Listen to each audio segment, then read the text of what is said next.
A very good afternoon to all our participants from India and a good morning to our participants from Europe. My name is Samrat Kumar. I am the country coordinator of EURAXESS, and it's an immense pleasure for us to bring this Horizon Europe Brokerage event series to you live. This is organized in partnership with the delegation of the European Union to India and the government of India. For those who have not been able to join us last week, we had the kickoff of the Horizon Europe Info Day, where we outlined the 11 calls which are co-funded by the government of India and the European Union. And today we're going to bring you a brokerage event where we will have the possibility to learn more detail about the call on batteries and zero emission vehicles.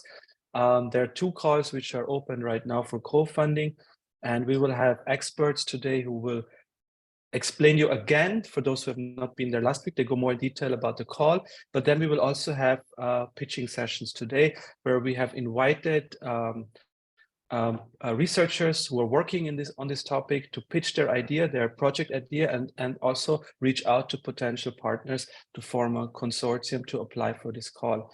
Now, without any further delay, I would like to welcome Mr. Pierrick Filon-Achida, who is the Counselor and Head of Research Innovation Section at the EU Delegation to India, joining us right now live from the G20 Summit in Chennai. Pierrick, thank you so much for making yourself available and for giving the opening remarks for today's brokerage event on the call on batteries and zero emission vehicles. Thank you, Pierrick. Yes, good afternoon to colleagues in India and good morning to colleagues in Europe. I am live here in the G20, as you can see from the flags behind of the 20 EU countries. I very much welcome the opportunity to speak on the two calls that you are going to advertise. It's extremely important to bring together real scientists, being from business, from academics, from research centers. To put a proposal is not that easy. So I hope that the Europeans will lead the way with our Indian partners, but we are very happy that the government of India with the different ministries and secretaries in charge are co-funding this call. My colleagues, Dr. Vivek and Dr. Samrat will later on explain you on the modalities. So don't be afraid, especially for colleagues in India, of the difficulty to put a joint project proposal. Go till the last moment to be ready, submit on time. In terms of issues that we are discussing today is only two. There are other calls. In fact, for 2023, we have a total of 6 calls that are co-funded, and the colleagues of the government of India will present. We have also 5 more calls next year. I also would like to end here with a big thanks to my colleague in Brussels, Johan Maurizio, and all the speakers from Europe who help and guide the Indian colleagues. I will give you a last glimpse of where we are now. We are in Chennai. In fact, it's a very interesting G20 on education. Myself and with all the colleagues, we strongly believe that research is always linked to education. So you could, in your proposal, develop also an education component, being linking your project proposal with former Erasmus students, with a curricula in your domain. It's not always good to work in isolation and develop research proposals without thinking of the next steps, being education, being towards business. Thank you very much again. My colleague Tanya will close this event today because I will be at the G20 meetings. I wish you all the best. The colleagues at my office at the EU delegation to India in Delhi are very much interested to help the Indian colleagues. And again, thank you to the European and Indian along the table today. Today is our first out of a series of 4 brokerage events. Give us your feedback, and thanks to EURAXESS. Thank you, Samrat. Thank you so much, Pierrick, and wish you all the best at the G20, and looking forward to hearing more about what has happened there. But as Pierrick already mentioned, these are very exciting calls, and really excellent funding is available. And I'm very happy now to hand over to my colleague, Dr. Vivek Dham, from the EU delegation advisor at the Research Innovation section, to explain the guidelines for participation and also give you more a technical overview about the call. So in that sense, Vivek, thanks again for being here as always, and the floor is yours. Yeah, thank you very much, Samrat. I just received, I'm still checking if Dr. Arvind Kumar from DST managed to log in, because he just sent me a message that he is having some issue. In case he joins in between, we will give him a floor. But as of today, I can't see Dr. Arvind Kumar from DST, who is actually the nodal officer for this particular call. But on behalf of European Union delegation and DST India, I welcome you all to this first brokerage event on batteries and zero emission. And this is in next 15-20 minutes, I will just give you a brief overview what exactly this call, the modalities of cooperations are, and how we can start collaborations between the Europeans and Indian entities. So this is what my objective and the topic of my presentation is. I will just make a full screen. Yeah, I hope. Yeah, so this is Samrat. Can you just please confirm if it is visible full screen? Yeah, perfect, Vivek. Thank you. Okay, thank you. Okay, so I will start my presentation on the modalities of co-funding. As already Dr. Samrat Kumar mentioned, the Horizon Europe Work Program 23-24, Government of India has shortlisted, earmarked actually the 11 calls, and out of this 11 call, we are going to present today 2 calls. One is on batteries and one is on zero emission. This is a joint presentation of DST and the European side. So I will give you a brief idea about the calls and the deadlines, the call, where to find the call text, eligibility criteria, participation criteria, co-funding modalities, and what is covered under the co-funding by Government of India, admissibility, consortium formation, IPR, and evaluation timeline, and how the proposal submission. These are the main points I will touch upon. So these are the 2 calls which right now are open for proposal submission. So first call, that is on hybrid electric energy storage solutions for grid support and changing infrastructure. That is based on Batt4EU Partnership initiative. This call will be closing on 18th April 2023. And my colleague from RTDC will present this call scope in detail. The second call is on zero emission, that is circular economy approach for zero emission vehicles. And this call will end on 20 April 2023. So where to find the call? Actually, all the call information is available on European Union's Horizon Europe Funder and Tenders portal. So any call text which you are going to refer, I urge you people to only refer the call text which is available on the funder and tender portal, because this is the only authentic call text which we'll consider for the submission of the proposals. So I am going to give these presentations after the event. You will have access to these presentations. Similarly, the Government of India, that is specifically Department of Science and Technology, also had given the complete guidelines of co-funding, also the list of calls, and also have hyperlinks to this particular calls integrated in the document. So this is also a way to get into the Horizon Europe funding and tender portal. So who can participate? That is the main question everyone can ask and will be interested in. For the Horizon Europe, by default, this program is open to almost all countries.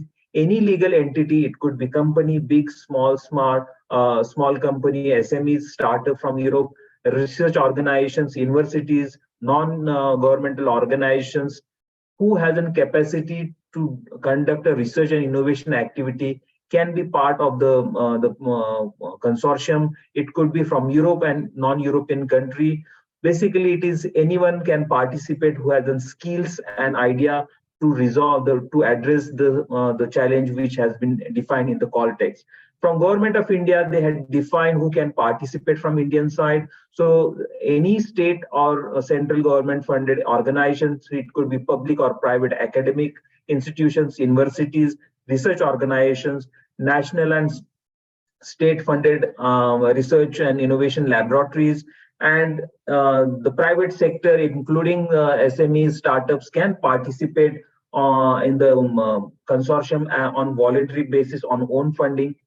So from the European side, this is what the prerequisite, that is the basic criteria to have the proposal admitted in the evaluation, that you need at least 3 legal entities from 3 European countries of member state or associated countries. So one country out of these 3 legal entities, one country, the entity has to be from European member state, and other 2 could be from associated country or member state. So I will repeat, you need 3 partners from Europe, from 3 different countries, okay? And these countries could be member state or associated countries. Here is the list of countries who are European member state, that is the 27 European member state. You name it, the biggest European countries are all part of European member state. And there are associated countries which are associated with the Horizon Europe program. And I will give you specifically Norway and Israel is also associated with this program. So any team from this country can be part of it. There are association agreement in negotiation or under discussion with Morocco, New Zealand, and United Kingdom, that is UK, but they are not considered as of today as an associated country. So the 16 countries which I had mentioned, the agreement is in place, should be considered as an associated country. There is a hyperlink below my presentation that also gives the eligibility of country who are eligible to participate. That is updated quite regularly, this document. From Indian eligibility criteria, so as I mentioned, the number of participants from India in co-funded call is not an eligibility condition of Horizon Europe call, but to obtain a DST co-funding, you need to have 1 or more Indian entities to be part of the consortium. Normally, the DST encourage more than 1 entity to have a larger impact or higher impact in the project. And out of this 1 or more entities, 1 entity has to be public funded government entity. That is the prerequisite. So the proposal must include, as I mentioned, 3 European entities, either from member state, associate country, 1 or more Indian entities, plus you can include any other non-European country into the consortium. You also need to check the eligibility criteria specifically mentioned in the call text. For example, this specific, I just took a screenshot of this, and this eligibility condition is mentioned in the work program. And also there is a specific requirement, that is the technology readiness level, that it is expected that TRL 7 should be achieved at the end of the project proposal, at the end of the project. So these are the important eligibility criteria one should take in consideration. So who is eligible in Horizon Europe funding? So as I mentioned, 27 European member states are automatically eligible. Plus there are 16 associated countries can be funded directly under Horizon Europe. Plus there are 120 lower or middle income countries can be funded directly by Horizon Europe. But there are a group of 13 to 15 countries which we consider as a higher economy or developed countries are not co-funded by the European Commission. So how they are going to participate? So they can participate in 3 ways. If the non-European countries, which I have mentioned, industrial or emerging economy, I had given the list. It could be US, China, Canada, you name the big countries, India, Brazil. So these are the countries which are excluded from EU funding. So that means they have to fund their own funding. So there are 3 scenarios: exceptional funding by European Commission, co-funding, and specific provision in call text, but today we will only focus on co-funding aspect because Government of India had agreed to co-fund Indian entities in 11 calls. So how does it work? So generally the co-funding conditions, basically the Indian entities to comply the DST's rules and regulations. This has been very well mentioned and explained in their website of guidelines for co-funding. Proposal not submitted at both the funding agencies, that is on the European Horizon Europe proposal as well as the DST, will disqualify. So make sure the same proposal you submit to European Commission and plus to Indian side with an additional documents which has been mentioned in the that is the funding details in annexes mentioned by the Government of India. The Indian side who will benefit from the co-funding from DST will not sign European Commission's grant agreement. And the duration could be up to 3 years, could be 4 years, depend on the project requirement. The technology readiness level, this is very important criteria one should take into consideration, should study, because these are the call which are looking at the different TRL levels. You have to understand where today's technology of your TRL levels are, and it expected at certain technology, for example, batteries, they are expecting the TRL 7 should be reached. So please pay attention of the TRL levels, and this should be reflected in your proposal. So who is eligible for DST funding? As I mentioned, it could be public or private academic institutions, universities, research organizations, national labs, state-funded lab, must be well-established research infrastructure should be there. And all these entities should have Government of India's public finance management system. This is prerequisite. This is very important to have to qualify for the funding from Government of India. The industry who is engaged in R&D activity can participate in proposal as an Indian entity, but the DST has no funding offer for those entities. So you have to bring your own funding. So what is funded by Government of India as a co-fund? This 100% grant in aid to public and private institutions. It covers the eligibility cost, covers the capital expenditure, manpower, consumables, travel, contingency, overhead. That is very classical, what we generally offer in the research and innovation projects. The DST had put a cap that 1.5 crore per project they will fund the Indian entities, which is something around 160,000 euros in if I convert that into the euro currency. So admissibility general conditions for Government of India. So the proposal must be developed jointly by European, Indian and other partners and in a prescribed format of Horizon Europe template, that is part A and B. The templates are available on the website. The submission has to be, as I mentioned, at the two places, one at the Horizon Europe website, that is electronic submission. Once you submit that proposal, the same proposal with the annexes of administrative and financial documents, that should go into DST's online submission portal, that is EPMS online portal system. You will have, after the Horizon Europe closing date, you will have 7 working days to submit this proposal to DST. So there is a time lag so that you have sufficient time to extract the proposal from there, add additional document and submit into DST's online proposal.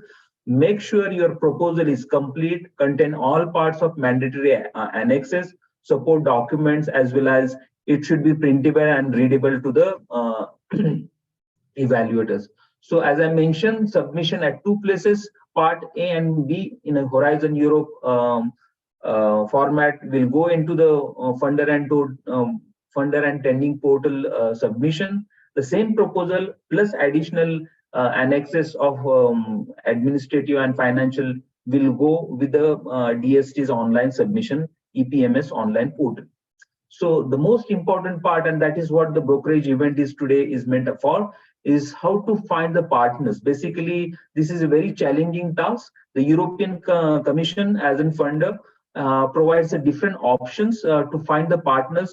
We have a partner search tools. I will give this links to you, as well as EURAXESS can help. There is NCPs, regional offices, and the brokerage events such as this of today, as well as the European Commissions also had conducted several brokerage events through NCPs, give a platform for a potential partners to come together to form a consortium. So consortium formation, as I mentioned, I'm repeating again because this is the basic prerequisite to qualify or admissibility proposal criteria, that 3 legal entities from 3 different European member state or associated country, 1 additional legal entity from India is mandatory to avail the Indian funding. You can add more Indian entities, there is no issue. The partners should be multidisciplinary, multi-sectoral, and cross-border partnership is highly encouraged. Gender balance is highly encouraged. 1 project coordinator has to be from Europe, because the entire European submission is handled by the European side. And the Indian, if there are more than 1 Indian entity participating, they have to nominate 1 legal scientific coordinator from India. So this is very important, because the only document the consortiums will sign is consortium agreement. So the government of India as well as the European Commissions encourage and make people sensitized that the IPR issues should be addressed very well at the time of formation of consortium. And the consortium agreement is the only document between the Indians and Europeans to follow what they had agreed in different work packages. So when you will formulate the consortium agreement, please take care of IP management in this particular document. So the guidelines are given here, as well as in the DST website, as well as the European Commission has an exclusive document on the IP management. So please feel free to pay attention at the time of consortium agreement to sign IP issues. So as I mentioned, the proposal at the European portal, it has a 2-part. Part A is very structured online information that is about the entities, about the institutions, the PI's name to be entered. This part A and B will be taken care by the European coordinator, because he or she will be the person who is in charge to submit the proposal. So the Indian entities will only feed the information to the coordinator to put in all the information data into the system. So part B is more a scientific proposal, which has a page limit, which is a downloadable document, which you can formulate your proposal within the given page limit. And part A and B should be, the part B should be uploaded on Horizon Europe participant portal. And then you have additional annexes as per the requirement of Horizon Europe guidelines. So there are 2 types of participants. One is beneficiaries, which are called the people who are going to receive the European funding are called as beneficiaries. They will sign the European grant agreement, but the Indians who are going to take the co-funding from DST, they will not sign the European grant agreement. Instead, they will sign the Government of India's agreement. And this particular agreement, the Indian entities will be titled as associated partners. So make sure when you are having a discussion with the European side that your participation in the consortium, in the project, is considered, it should be labeled as associated partner. So what is associated partner? That is the entities receiving Indian funding and not European funding are termed as an associated partner. You will not sign any European document. You don't have to give all the budget details to European side. You will just give a round figure of your requirement of budget to the European coordinator. I will come to that particular point. You can lead work package or you can participate as a partner, but you cannot coordinate the project, because this coordination of the project is the beneficiary's job of the European Union funded guides. So you will be more in the role of work package leaders. You need a PIC, that is the participant identification code, to enter into the European system. I will come to that point later on. And you will sign the Government of India's grant agreement. So as I mentioned, you need to inform the European coordinator that the Indian entities should be entered as associated partner. This is the part A where the budget will be displayed. This is the format. And there is a drop down option is associated partner, where you will also fill the total amount which you think is necessary to conduct your work. So this will be entered at this particular table. No more financial details has to be given to European Commission. That is needed only to DST. So the evaluation criteria, the evaluation will be done as per the Horizon Europe evaluation criteria. That is excellence, impact, and implementation. These are the main three criteria. You pay attention. We had given the entire information on the evaluation criteria is available online. Once that specific proposal is positively evaluated by the European Commission or the Horizon Europe Review Committee, that proposal will become evaluated by the Indian government as per the Indian evaluation criteria. The proposal evaluated positively by both the sides, that is European and Indian, will be considered for co-funding by the Government of India. So the timeline, the project proposal opening will be for 3 months. So it will be ending in somewhere April.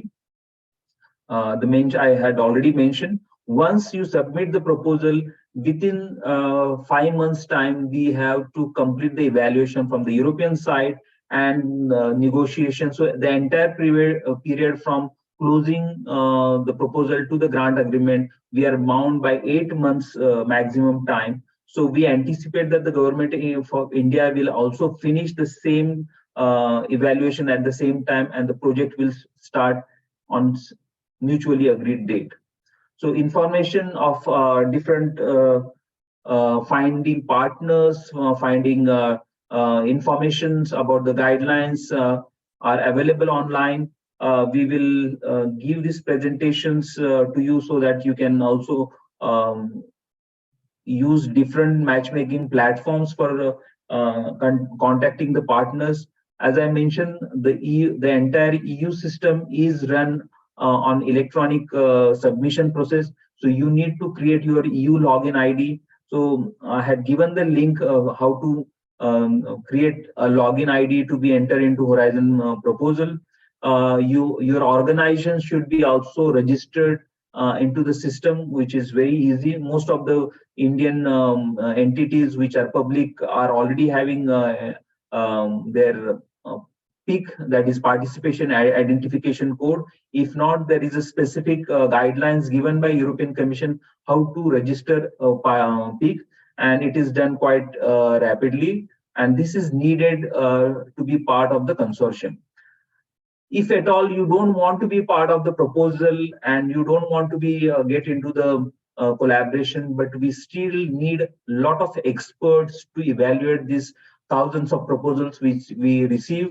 So we appeal all the international reviewers or experts to be part of our database, so that the European Commission has a wider choice of different expertise across the world. So if you think you are not going to put a proposal, but you have a skills, you have a knowledge and expertise to evaluate these proposals, please register as an EU expert, which is a paid job.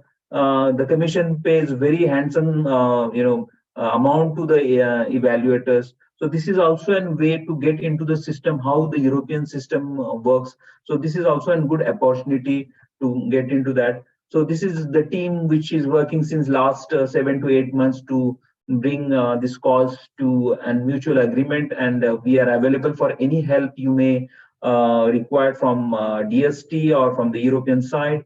And I will stop it here. If you have any questions, I'm open for the discussion. Thank you. Over to you, Samrat. Thank you so much, Vivek, for outlining the scope and technicalities of the call. And I just put on my video, sorry. And what is required for forming a consortium. I think this is very essential to know here the legalities and also the practicalities of which part the Indians have to do and which parts the European, and how to submit.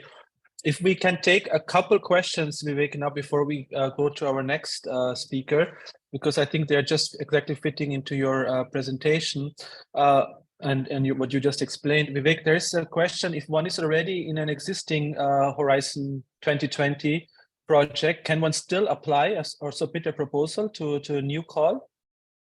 Yeah, they can. They are eligible to go for Horizon Europe proposal. There is no issue. Okay, there's no limitation on that. Another question, Vivek, is about the, has DSD any kind of portal where one can look for partners to join a consortium? Like, is there anything which the DST side is providing? No, the support to find the partners is mainly from our side.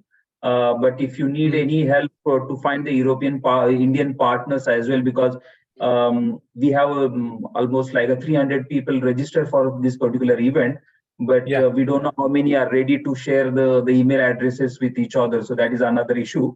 But if you need some help to find the partners, we can also connect you to the NCPs in Europe. But mainly you need to find the partners from Europe as well. So there are, my presentation has a different links which can connect to the platforms. Okay, Vivek, you already mentioned it. We had a very large number of interest here with over 300 registrations. We have almost 150 participants here. So if you are seriously interested in bidding for this call, you can also use the chat function to shortly introduce yourself to the other participants and share your email, so that the networking can already start now during the webinar, not when the webinar is over. But we will also try, of course, to facilitate as much as we can to help you with finding. Yes, Vivek, you wanted to add something?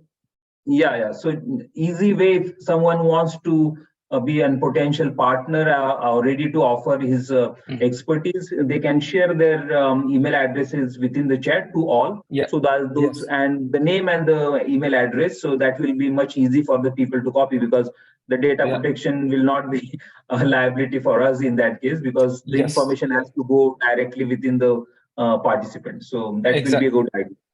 Exactly. So if you can use the chat already now for for the networking. Vivek, just I think one more last question. The evaluation in India will be independently done after the evaluation from the EU side? Yes. Yeah, that is correct. Yeah, that is correct.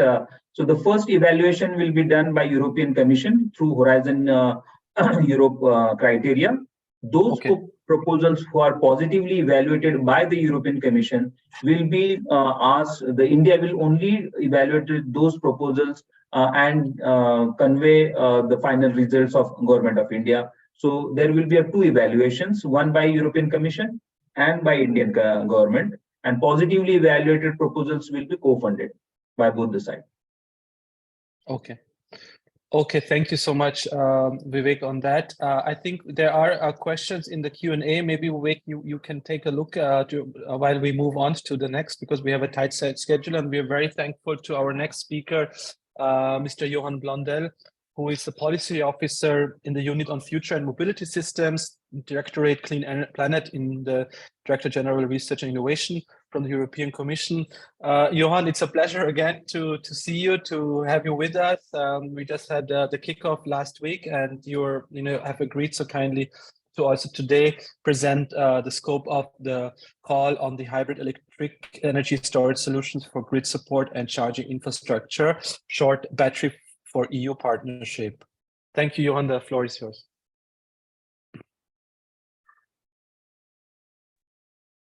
Thank you very much. Good afternoon to everybody, and thank you for giving me the opportunity. I hope you can see my screen. Yes. Okay, thank you very much.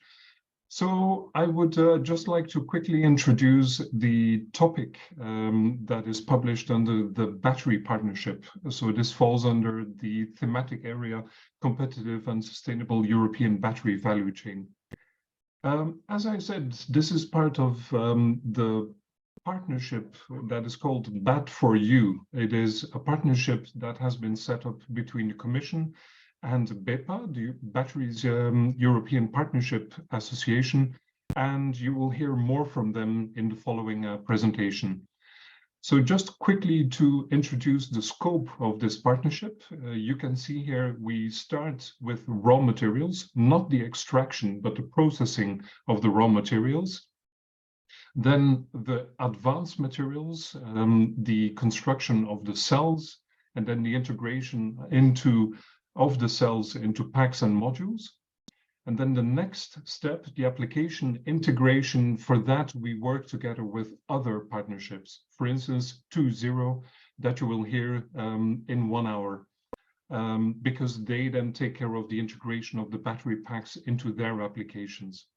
But then at the end of the life of the batteries, these come back into the scope of the Batt4EU partnership, because we also handle the end-of-life applications. So there can be second life, but also then the recycling and the extraction of the secondary raw materials. So all of this is covered in the strategic research and innovation agenda. You see here the mapping of the different activities that corresponds to the circle that I showed you. So we have 3 areas: raw materials and recycling, advanced materials and manufacturing, and then the battery end uses and operations. And then at the end, we go back to the secondary raw materials and recycling. Apart from that, there is also good cross-cutting areas on safety, sustainability, and coordination. And you can find the link to the strategic research and innovation agenda under the link that you see here. So the topics for 2023 have been drafted together between the Commission and the BEPA members. So all of the topics on batteries fall under this partnership, and we go through a rather complex interaction between the private side on one hand, and then the Commission services on the other hand. So we have the co-creation teams where the different Directorate Generals that have an interest in batteries also speak up and present their policy priorities. But then we also take input from the technology platform Batteries Europe. We have Battery 2030 Plus, which is a cluster of projects looking at future battery technologies. And of course, we work along the lines of this research and innovation agenda. There is no need to be a BEPA member to apply for these calls, but of course, we warmly recommend you to take a look at membership, even though in the case of Indian entities, that may not be as relevant. I would like to underline that the topic I'm going to present to you is far from exhaustive, and I would invite you to look at the full call text, because there's no way I can capture in 5 minutes all of what is written in the full text. So the topic I would like to present is on hybrid energy storage systems for grid support and charging infrastructure.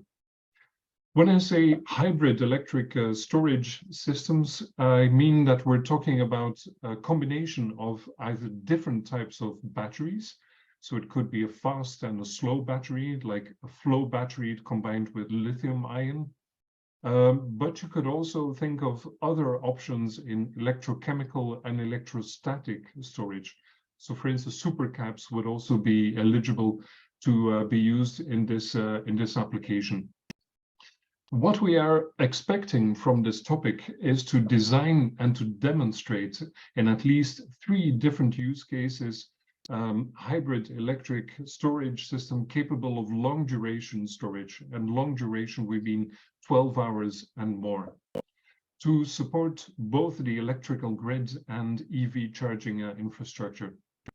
So second life batteries, spent batteries from EVs are in scope. They can be integrated into a proposal. And we ask for scalable and modular solutions that can be replicated. So also power conversion devices are in the scope of this topic. We ask you to perform a life cycle assessment and to avoid or limit the use of critical raw materials, to work on digital models so that the planning and the design can be facilitated, and the models to also allow the combination of different battery technologies. So they should be more or less technology agnostic in this respect. We also expect that you validate management policies and control systems to maximize the benefits of this system. And like I said, to demonstrate in at least 3 different use cases, the collaboration with different stakeholders and the integration into the grid architectures. Now, the colleague from BEPA, following my presentation, will tell a bit more about the scope of these demonstrations and the reasoning for the integration of India in this topic. So if you have any questions, please hold until after this next presentation. And then finally, to analyze the business cases of the hybrid solutions.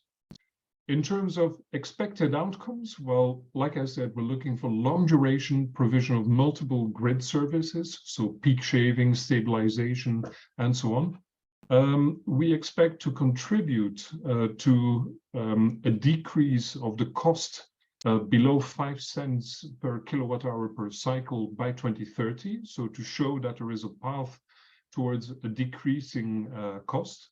Also to create synergies within the European battery system, increase the digitalization, have a multi-service approach to energy storage systems, and to increase the reliability and the resilience of the electricity system by these new storage approaches. So this is an innovation action, which means that we are looking for a demonstration, and we expect a TRL of 7 at the end of the project. We have 12 million euros available, which means that we can fund 2 projects of 6 million euros funding each. The call has opened in December and will close on the 18th of April. And like I already indicated, international cooperation is encouraged. We also ask that you contribute to the Bridge initiative, and this is an overarching link between all of energy system and energy storage projects. So to participate in that, and also to link to another topic from the call 2022 on interoperable solutions for flexibility services using distributed energy storage. So to take stock of what is happening there and to establish links with the projects resulting from this call. So this concludes my presentation, and I would like to thank you for your attention and happy to answer any questions. Thank you. Thank you so much, Johan. I'm just seeing that we are having, at the moment, there is not a concrete question to your presentation. But your slides will be available. Johan's slide will be available after the webinar, where you can go again into the presentation. And if there should be any questions, we will try to facilitate to get an answer. Samrat? Yes. Samrat, I have a few questions for Johan, because yes. The audience wants to know a little bit about the TRL levels. So can you just elaborate about the TRL? So that is very crucial for the audience. Well, okay. I must confess I don't know the definitions by heart, but the definitions of the TRL levels are published on the calls and funding page, so you can find all the references there. Okay, sorry. And yes, it is supposed to be like a demonstration. I don't know if you have a slide available. There you are. So a demonstration system in an operational environment at pre-commercial scale. That is indeed what we are expecting. So not a commercial product yet, but like a prototype, but in an actual operational environment. So not a lab demonstration. That is really what we are looking for. Can I just add one more question? Which TRL level should they begin? I think that is up to the judgment of of the applicants. You should not start too low, because then there is too much work to be done. But starting too high could be a problem as well, because you need to show sufficient innovation in a proposal. So just guessing like this, I would say starting at 4 or 5, and then taking it up to level 7. That would be more or less my indication. Yeah, there is one more about, because this is innovation action call, if I may correct. So what could be the duration one should target? That was one of the question I can see. The duration of the project should be a shorter duration, or it could go for longer. I think typically 3 years is like a typical length of a project.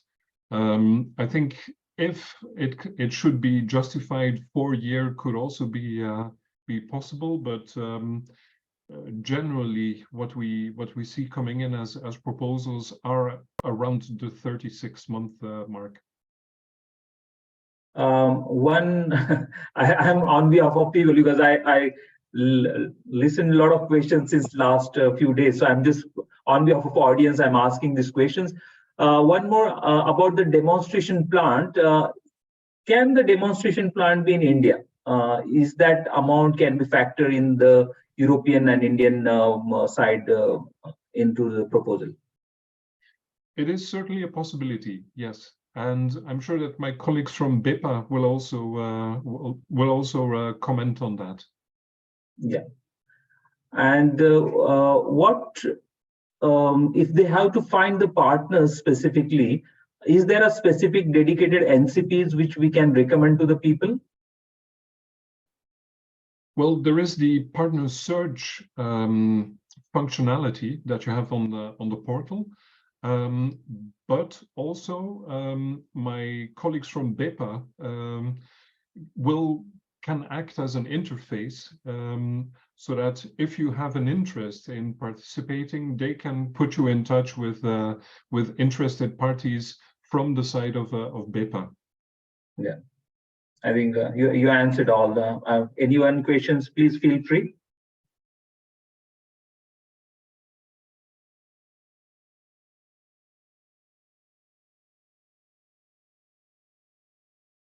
Is there any more hands, Samrat, can you see?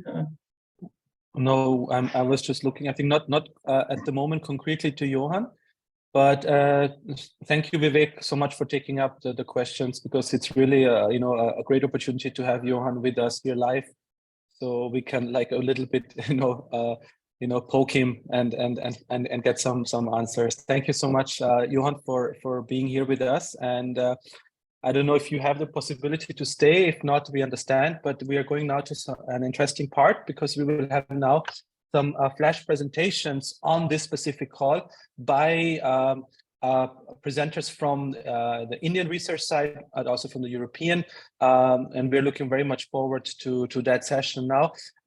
For the presenters who are coming up now, first of all, a very warm welcome to all of you. Since I have to moderate this session, I request you please to stick with the time limit we have for each presentation, which is 7 minutes. I have been told by Vivek I have to keep the time. I'm a bit more lenient than him, but since I'm moderating, I have to, I have to stick to that. So please help me with that. Let's keep it for 7 minutes each, and then see if we have the possibility for Q&A at the end. But we would like to start now with welcoming the first presenter, which is Mr. Jesse Terry. He's a consultant at the Batt4EU European Partnership Association, BEPA. A very good morning to you, Jesse, and if you would like to share your screen, please do that now.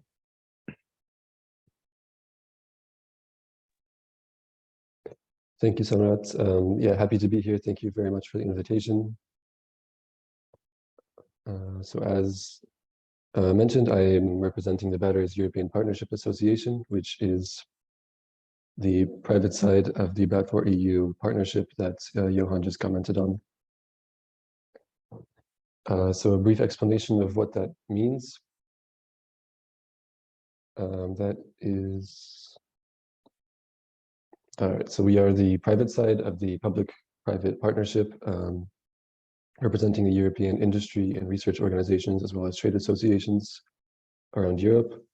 On the private side, on the public side is the European Commission with DG RTD, DG Move, Interconnect, and Climate Action.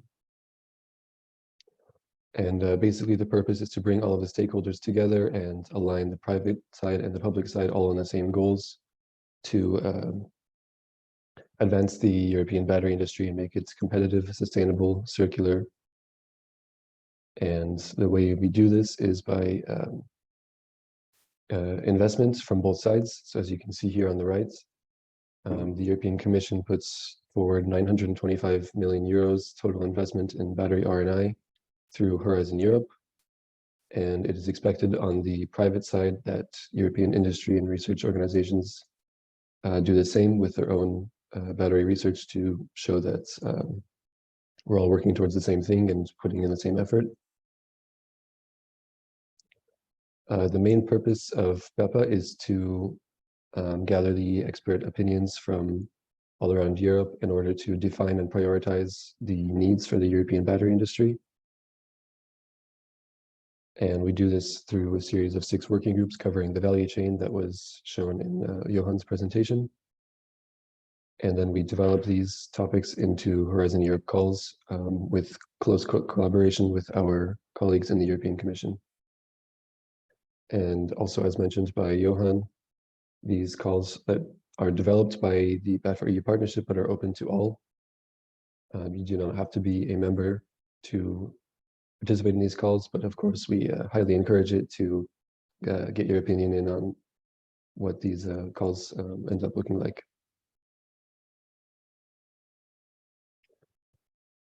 So as I mentioned, the main goal of the public-private partnership is to align the European industry and European Union side on the same goals. So we do this by creating a network of European industry, research, and associations. So we now have 200+ members, including industry from startups to very large companies and OEMs and electricity providers and everything like that, as well as universities and research organizations and the trade associations representing raw materials or certain end uses and things like that.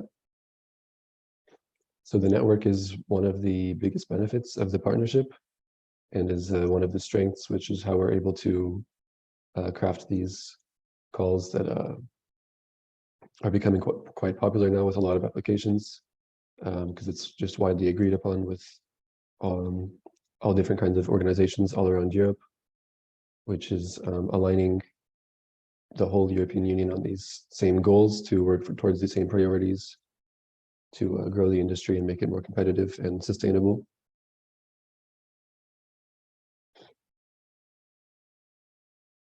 So some of our main objectives that we are working towards. We are technology neutral, so that means we support all differentiating technologies and materials, cells, and recycling methods. So we don't favor only lithium-ion or only solid state or the next big thing, for example. We cover all the battery solutions for all applications that can work towards the European Union Green Deal goals and make the industry more competitive. So on the application side, that of course means we focus quite a lot on electric vehicles as the biggest market. So in order to make them more sustainable and of course to meet the goal given by a lot of EU member states of fully electric vehicle fleets in the next decade or so, they must be affordable. So bringing down cost is also one of our biggest priorities. And highlighted here is also our focus on the stationary side due to the topic we're discussing now. So this will be for things like integration of renewable energy sources into the power grid to not use fossil fuels so much anymore, as well as increasing grid dependency and reliability with stationary energy storage systems. Which brings us to the topic we're discussing now that Johan has explained very well. So we worked on this in our working group on stationary applications, of course, and the main discussions on this topic, which how that came to be into what it is now. So we focused on energy islands and charging infrastructure. So energy islands being standalone grids, areas where supply and demand are mismatched, or the grid is congested and becomes unreliable, and also things like formation of new grids, and of course actual islands which are have their own isolated grid. So this is where we're looking for expertise from our international partners as well, with expertise on this and methods to help with this, as well as EV charging infrastructure and multi-service solutions, as mentioned earlier. So what BEPA can do, so to make it clear, BEPA does not join consortiums as partners. We are not applying for calls or anything like that ourselves. But what we can do is act as a go-between between the 200 plus members of BEPA and interested Indian companies. So if anyone here finds a company that they are interested in collaborating with, then you can contact us and we can get you in contact with the right person from this company and try to help make some matches for this. And you can find the list of our members on our website, linked above there under membership and BEPA members, where it's also divided by industry, research, or associations, so that you can more easily find what you're looking for there. And my email address is there at the bottom if you'd like to contact us. Thank you very much for the invitation again, and good luck.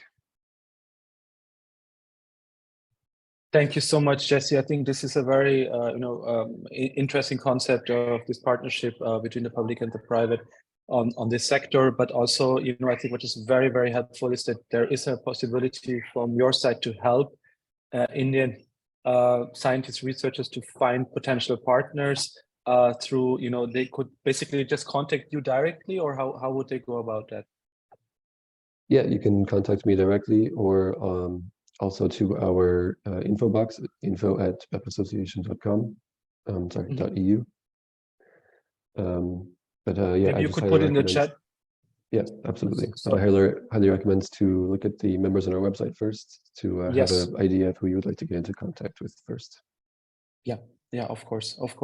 Okay, well, thank you so much, Jesse. And we move on to our next presenters, which are Mr. Arvind Bharadwaj and Mr. Anupam Kumar, who are the founder of Minimine's Cleantech Solutions startup in India.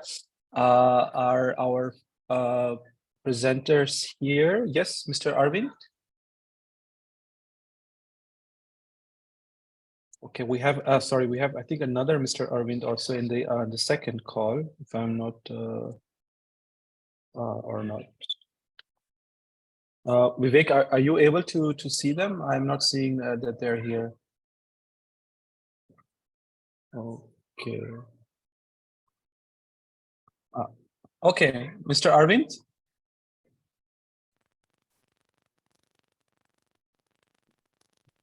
Can you hear me? Okay, I think Mr. Arvind seems to have some problems. Maybe we can move on to the next and come back to Mr. Arvind then. I would then ask Dr. Rajaram K. Nagarale from CSIR Central Salt and Marine Chemicals Research Institute in Bhavnagar, India, to start with his presentation while we're trying to fix the problem for Mr. Arvind. Thank you, Dr. Rajaram. Yeah, the slides are visible? Yes. Perfect. Thank you. Thank you, Dr. Samrat, for the nice introduction. And good afternoon to everyone. Actually, I'm Dr. Rajaram Nagarale. I'm a principal scientist at the CSR Lab, Central Salt and Marine Chemicals Research Institute in Bhavnagar. It is located in the Gujarat. And basically, we are working on the membranes, both dense membranes as well as the porous membranes, and their different applications ranging from the energy storage, energy generation to water purification. So these are our expertise, and we are the only institute in India which are precisely working on the membranes and separators for the different applications. So if you consider about the battery separators, this is one of the crucial component of the battery, and it is around 10 to 20% it contributes the total cost of the battery. And if you see the market of these separators, according to these verified market research, It is around $4,289.59 million in 2021, and it is projected to be $13,670.07 million by 2030, with a growing rate of 14.71% from 2023 to 2030. So this is really a good market, and there is tremendous efforts are going on in the science community to design the different types of these separators and to be utilized in the energy devices. So basically, the separators, there are different types of separators. Some is porous separators or non-porous separators. Separators can be coated in order to get the fire resistant, or non-coated separators also there. And their end use is usually in the automotive, consumable electronics, or industries. And if you see the geographically, the most of the market is in the North America, Europe, followed by the Asia Pacific and rest of the world. And the key player in the separator manufacturing is Asai Groups, Brunberg Groups, Sumitomo Chemicals, and Bernard Jones. So these are the big players in the list. So in India, there is a huge market is there, and there is a good opportunity to develop these type of indigenous separators to be used in the energy storage devices. So whenever you are designing the different types of separators, there are basic parameters we should think about. One will be the mechanical strength and chemical stability of these separators, because mechanical stability is really desirable to be used in this storage devices, and chemical stability is because of the battery is always working in the highly oxidative environment. And the chemical oxidative stability is very important for this. And apart from that, thermal stability is also important. That is the meltdown and shutdown temperature, puncture strength, and wettability. And we should also optimize the thickness, pore size, porosity, and selectivity. The selectivity depends on which type of battery we are going to use. So depending on the battery applications, we should tune the porosity, pore size, and selectivity of the battery. And depending on the tuning the pore size, porosity, selectivity, the ionic resistance of the separator determines. So ionic resistance also means the contributing for the battery performance, and at last the affordability. Which type of materials we are using this type of battery means a separator manufacture means the preparations. So my contribution in this type of research is I have designed and developed the different types of charge porous magnets or separators for the vanadium rust flow battery, zinc rust battery, organic rust flow battery. Apart from this, we have designed also some pore-filled porous materials in the vanadium rust flow battery, which can deliver about a 75% capacity retention. So this is a really good because we have worked. And potassium ion selective battery also we have developed, which we are using the zinc ion battery, which we are able to charge this about 10 charging discharging cycles. And we have really interesting results on the polypropylene based separators for the vanadium and zinc ion batteries, where we have filed a patent and it is at the PR level 4. This is the polypropylene based separators. And apart from that, the thermal encapsulation organic redox molecules we have developed. This can be used as a really good cathode materials. This is a very cheap method and which can be easily go for the manufacturing or industry. It is very viable process, very simple process. So we have developed that. So my core contribution is design and preparation of the charge porous membranes, the porous and non-porous membrane separators for the electrochemical applications. And the polypropylene based non-porous charge membranes, which are at PR level 4, and thermal encapsulation of organic redox molecules for the zinc cathodes. And actually, I am partners looking for this deployment and performance assessment of the separators in the energy storage devices at the various scales. And the scaling of this, whatever the polypropylene based separators we have developed, and zinc cathodes for high energy throughput. So these are what I am looking for the partners. And this is my research experience. I am having more than 80 publications and 2 patents. And 1 patent actually I have we have transferred the technology to the EU, Korea, South Korea. It is a venture, and it is one of the best ventures which is working on the infusion devices for the insulin delivery. And more than 8 research projects I am having, out of which 4 have been completed successfully and 3 are ongoing. And professionally, I am having the research experience as a research professor at the Sogan University, South Florida. Actually, I was a visiting professor at the University of Texas at Austin. I was a Ramadan fellow, and I will at the IIT Kanpur.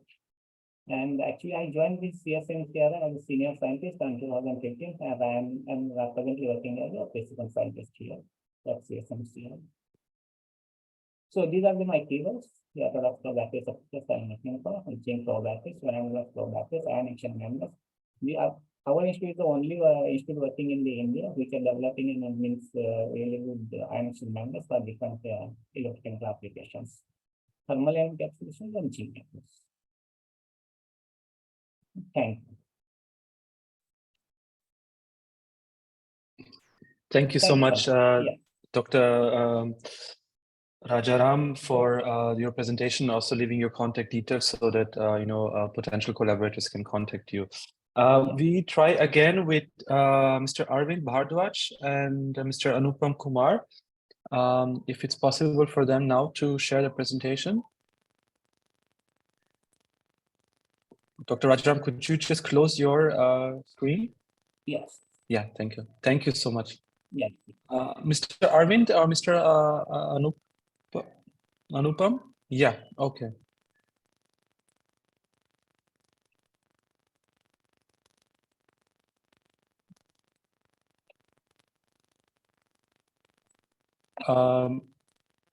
Could you just say something, Mr. Arvind, because we're not hearing you.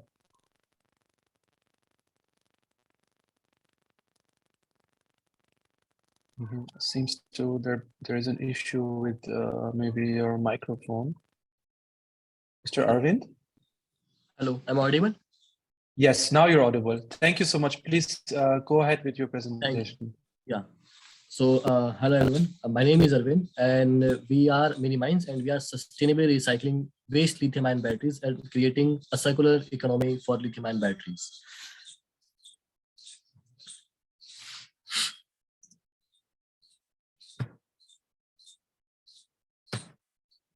So, as you all know that, the world is moving towards next EV revolution, and we will all going to be needing a lot of lithium-ion battery raw materials. But most of them are either controlled by certain countries, and we in India also we don't have any kind of resources. In most of the EU countries as well, they don't have any kind of natural resources for these lithium-ion batteries. And as we go towards this next revolution, we are also creating a lot of waste, lithium-ion battery waste. So there's a possibility to use that waste and create again extract the raw materials out of those batteries. People have been doing it from past 10-12 years, but the process which everyone is using is not sustainable at all. So we want to bring that sustainability into that processing part. So here, if you on your right, if you see, this is a typical composition of a battery, and in which you have a 30% of graphite, which is actually a carbon, pure carbon. So me and my co-founder Anupam, so we founded Minimind in last year only, and we have been working on this technology for past 3 years. And so I have been working on lithium battery storage devices from past 5 years. And while working on these chemistry development and different energy storage devices, I found out that there is a huge problem with the waste. Whenever we were working on those lithium batteries, there used to be a huge amount of waste which is left after your work. So there's no till date there's no defined way to actually process this waste or extract elemental compound out of it. So last year only we found out a new process. Mr. DCOC and Mr. Maninder Uprati, they helped us in this process a lot.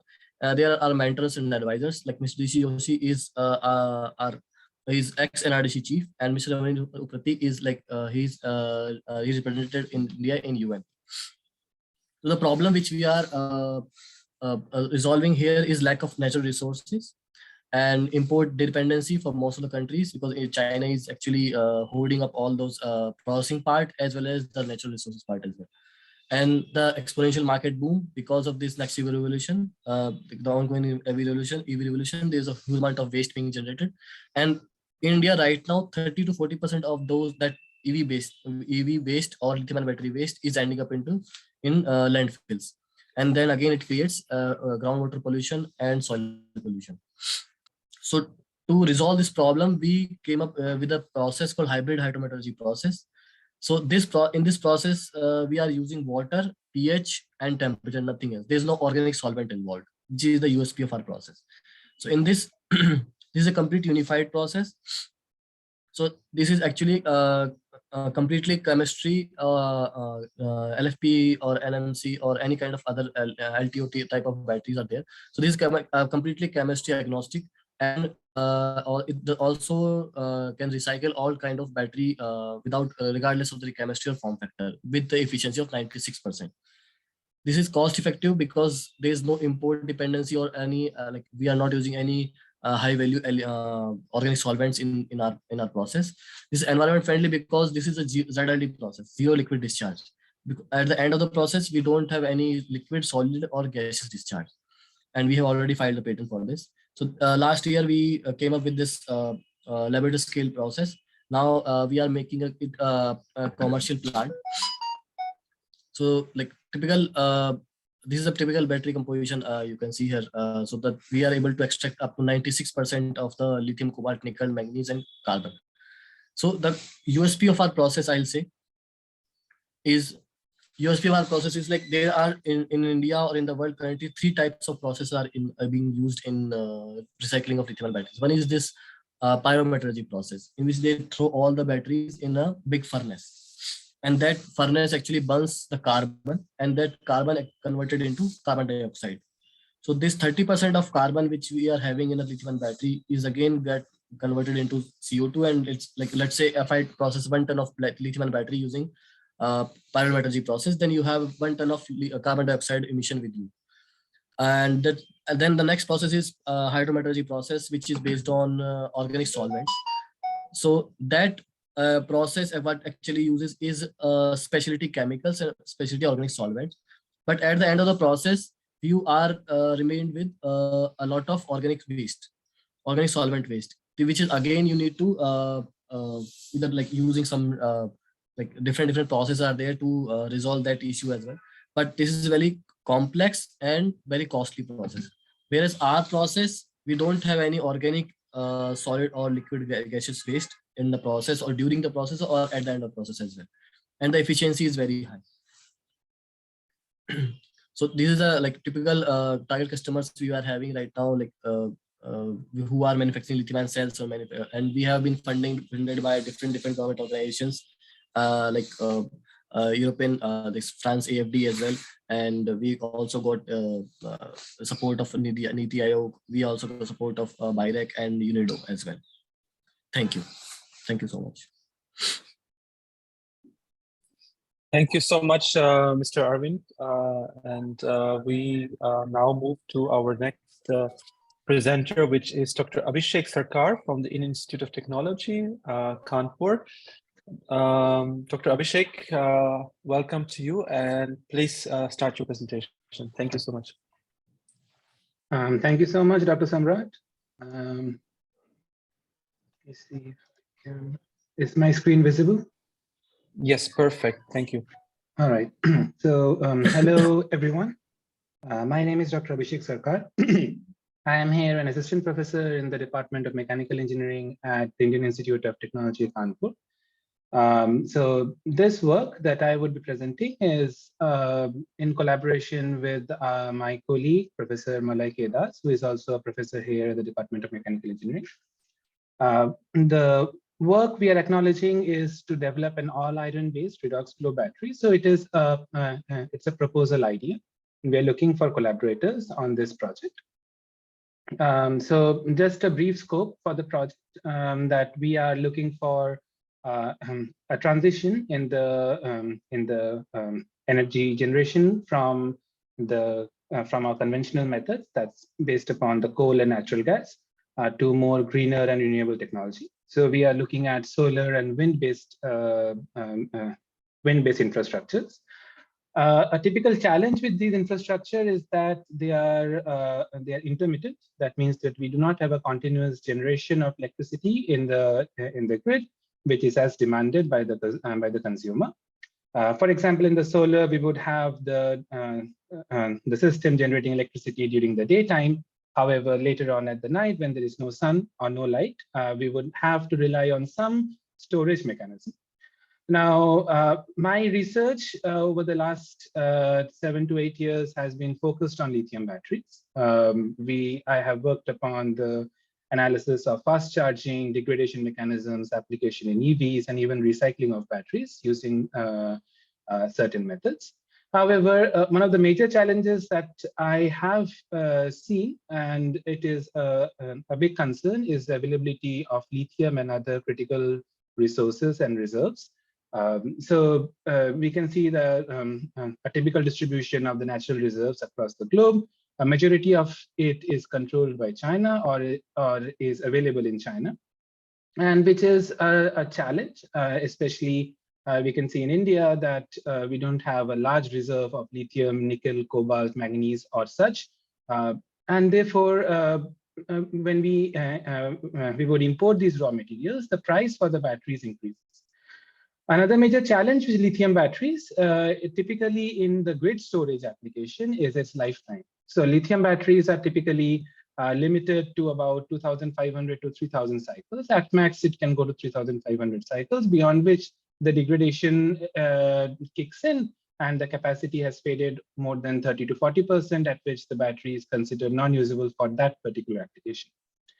The batteries then further can be recycled. However, that adds cost.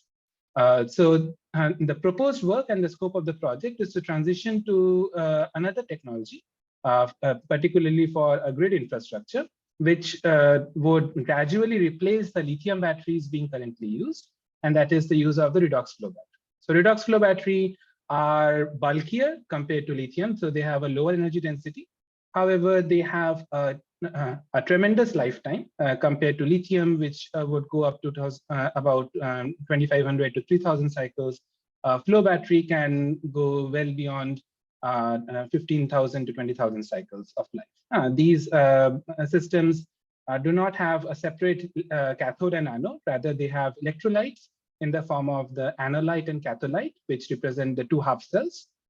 And these electrolytes can be changed, can be replenished, can be regenerated at any point of the life, and thus increasing the life of the battery. The proposed work that we are thinking of developing is to use an all iron-based redox flow battery.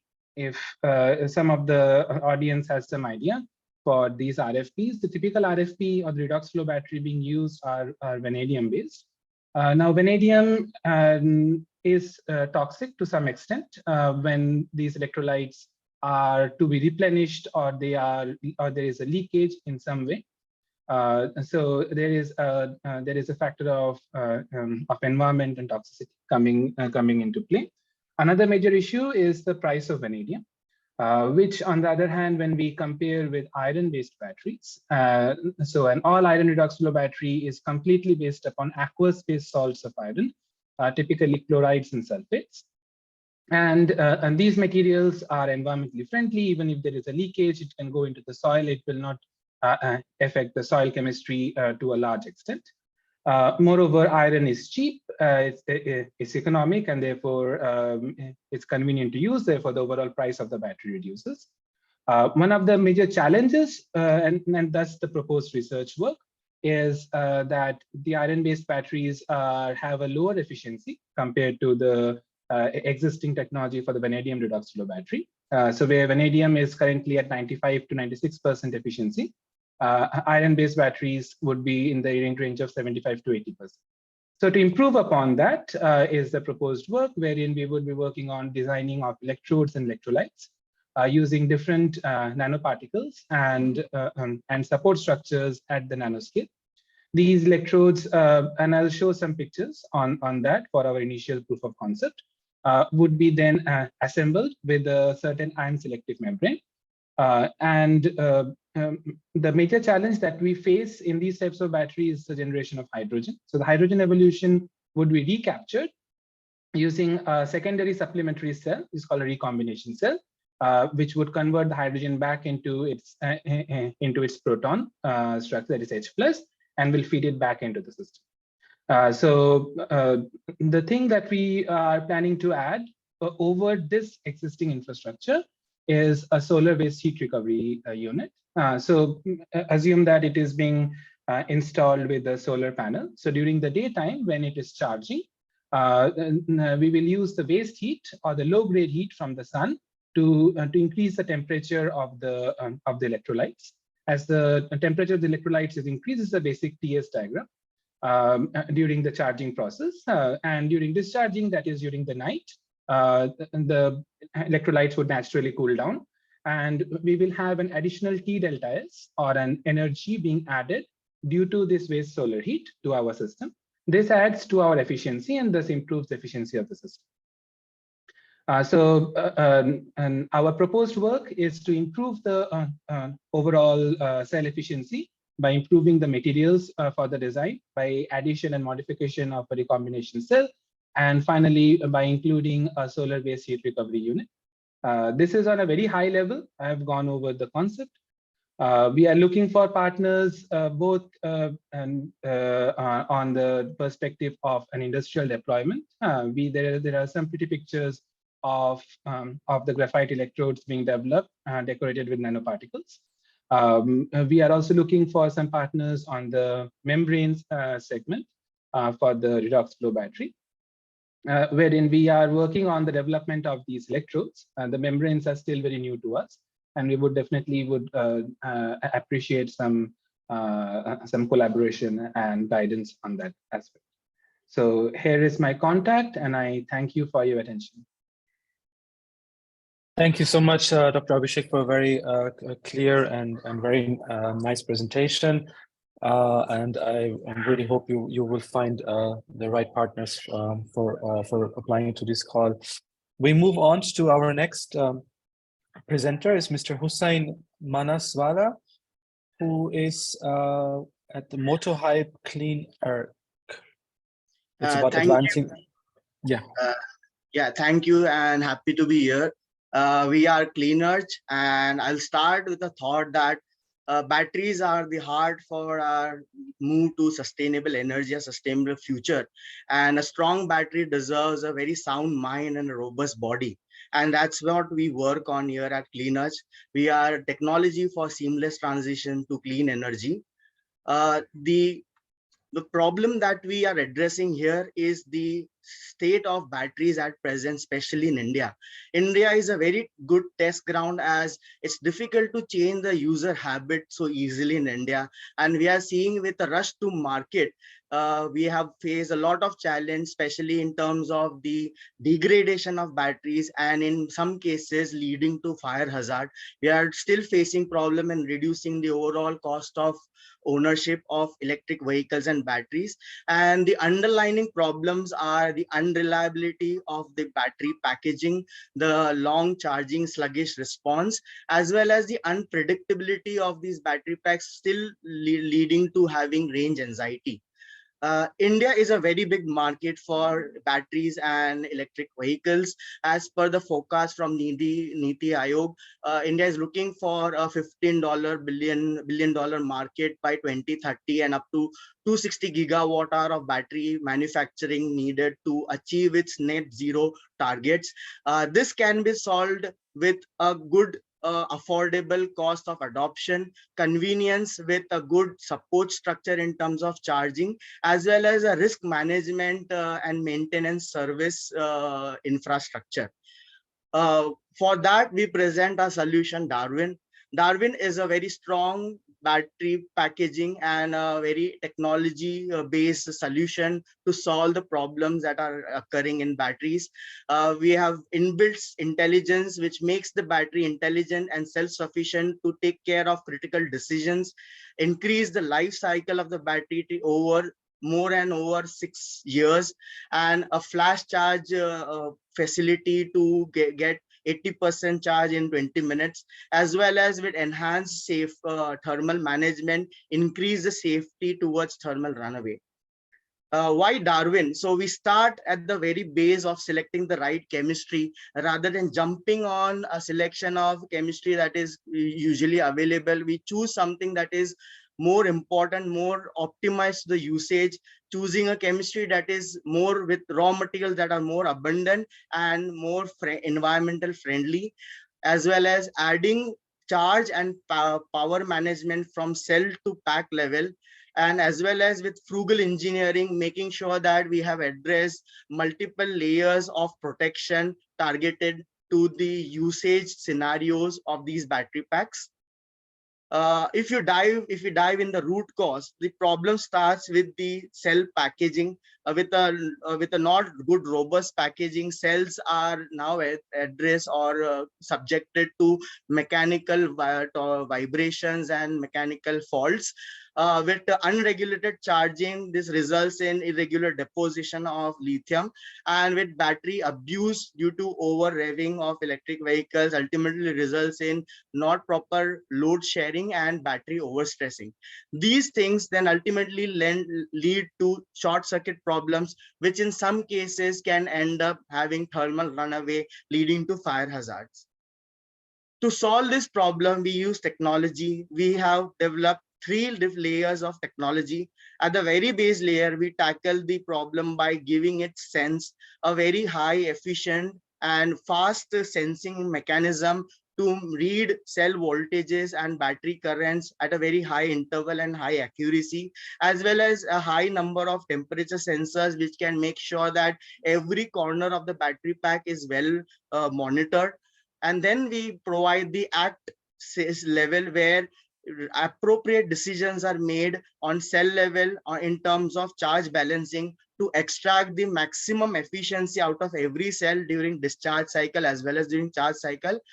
More importantly, on the pack level, we have control mechanism for the battery itself to understand what kind of a charging current and charging algorithm to enable based on the charger that it is connected, and dynamic regulation of the output based on the vehicle or the application that the battery is subjected to. These actions are taken internal to the battery and not dependent on any external component. And above that, the speak layer, which allows the battery now to communicate frequently and more importantly alert important anomalies to the user, so that right actions are taken and certain hazards are prevented well in advance. Our entire offering is the entire packaging and the intelligence. The entire battery pack itself is built in a robust form, taking care of multi-usable, multi-functional cell holders, mounting structures, insulation layers, and thermal management systems, as well as the robust packaging and IP packaging of the battery pack, inbuilt electronic hardware that has many layers of computation on board, as well as a cloud connectivity which monitors and tracks the battery on a live basis. At CleanEdge, we are bringing world's first battery management system with integrated charging and power control. This enables now the battery to be smart enough to understand its environment and then take necessary action in terms of cell level charge protection as well as pack level charge regulation. We are focused on building technology that can improve the life, the reliability of batteries in various applications, from mobility, robotics, as well as energy storage system. Our goal is to contribute in SDGs in the form of affordable energy, reduced manufacturing with inbuilt in-house engineering and R&D, and bring in economic growth, as well as with efficiency improved in the cycle and life of the battery, reduce the load on the grid and recycling, thereby contributing to responsible consumption. Ultimately, all these things can then allow us to put our contribution in our way towards climate action. Our team comprises of engineers from the field of electric vehicles with good background and good support, as well as professors and industry experts in the field of electric mobility and battery systems, which are guiding us to make this technology expand scalable in India as well as to the world. Our application is very well scalable, starting from battery packs for electric vehicles, as well as to a decentralized battery as a service system, where it becomes a less infrastructure intensive, asset light management of battery as a service. and then also using this technology to build portable charging as a service battery packs for mobile DC-DC charging for electric vehicles. So we are facilitating with our technology products that can provide solutions to these three industries. And at the impact potential that we are looking for with our technology is with improved efficiency in life, a significant cost reduction on day-to-day usage of battery packs and electric vehicles, as well as the overall reduced total cost of ownership of battery packs and electric vehicles. Thank you. Over to you. Mr. Hussain, thank you so much for the presentation. And I ask now our next speakers, Mr. Prabjot Singh and Dr. Hemant Kaushik from Exergy Innovations Private Limited. If they are in the webinar, please could you share your presentation? So Mr. Prabjot and Dr. Hemant, it looks like we don't have them with us right now, so I would just suggest we move on to our next session then, and maybe they will join later. But for the sake of time and not letting our other speakers and presenters wait, I would say we move on to the next session, which is presenting the scope of the second call, which is available for co-funding, which is the circular economy approaches for zero emission vehicles, 2-0 partnership. And here I have a great pleasure to welcome again Mr. Maurizio Maggiore, who is senior expert in the unit on future and mobility systems, Directorate Clean Planet in Directorate General Research and Innovation at the European Commission in Brussels. Maurizio, welcome back. Thank you so much for joining us again and enlightening us about this very interesting call, which is available for co-funding from India and the EU side. Thank you so much, Maurizio. The floor is yours.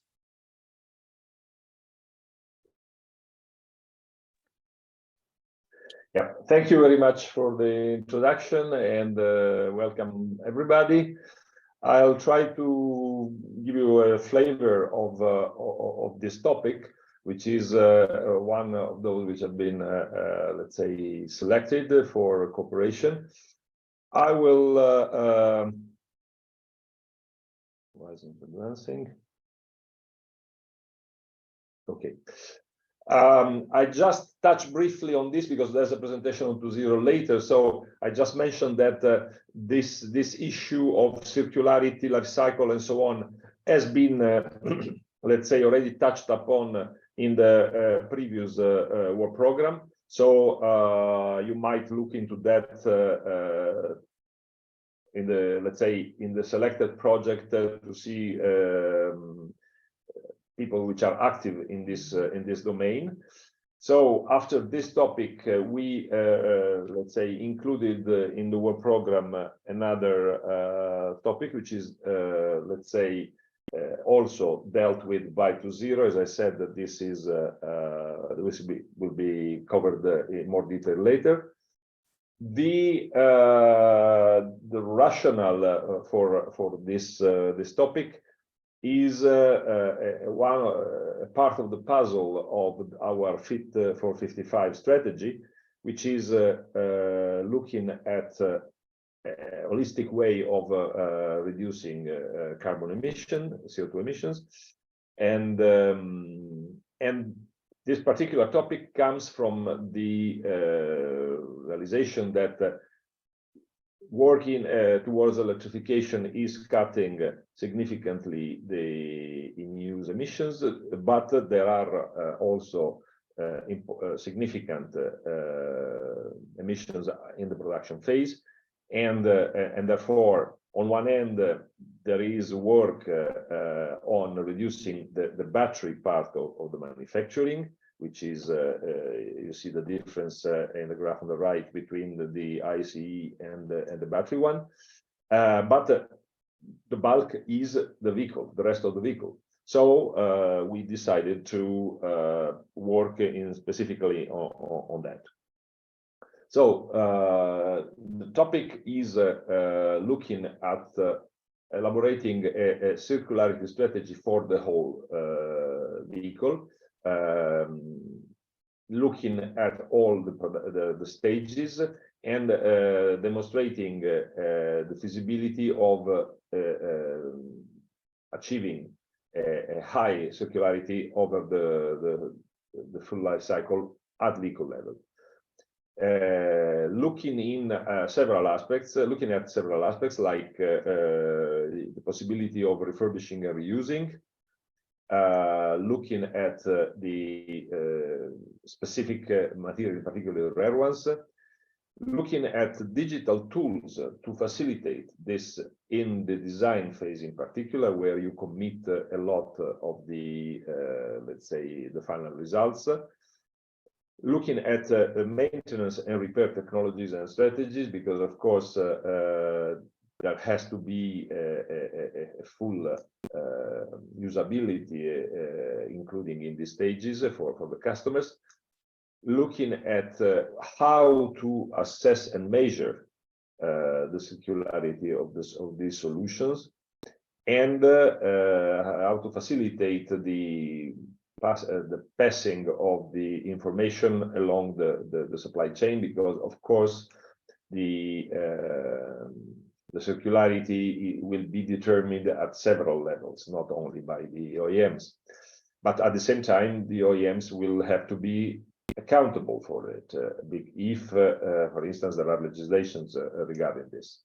So all this needs skills and capabilities that often are not so deeply available now.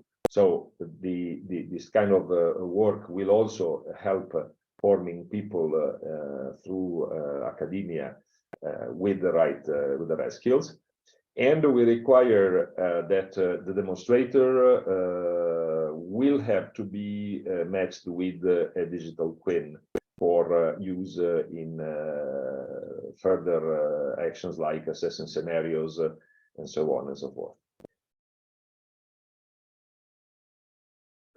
What we expect as a result of this project, we want to have an increased circularity of DV and a global reduction of the footprint that we saw in the graph before over the full life cycle, increasing the awareness and, as I said, the skills about the whole circular economy domain and LCA-based design.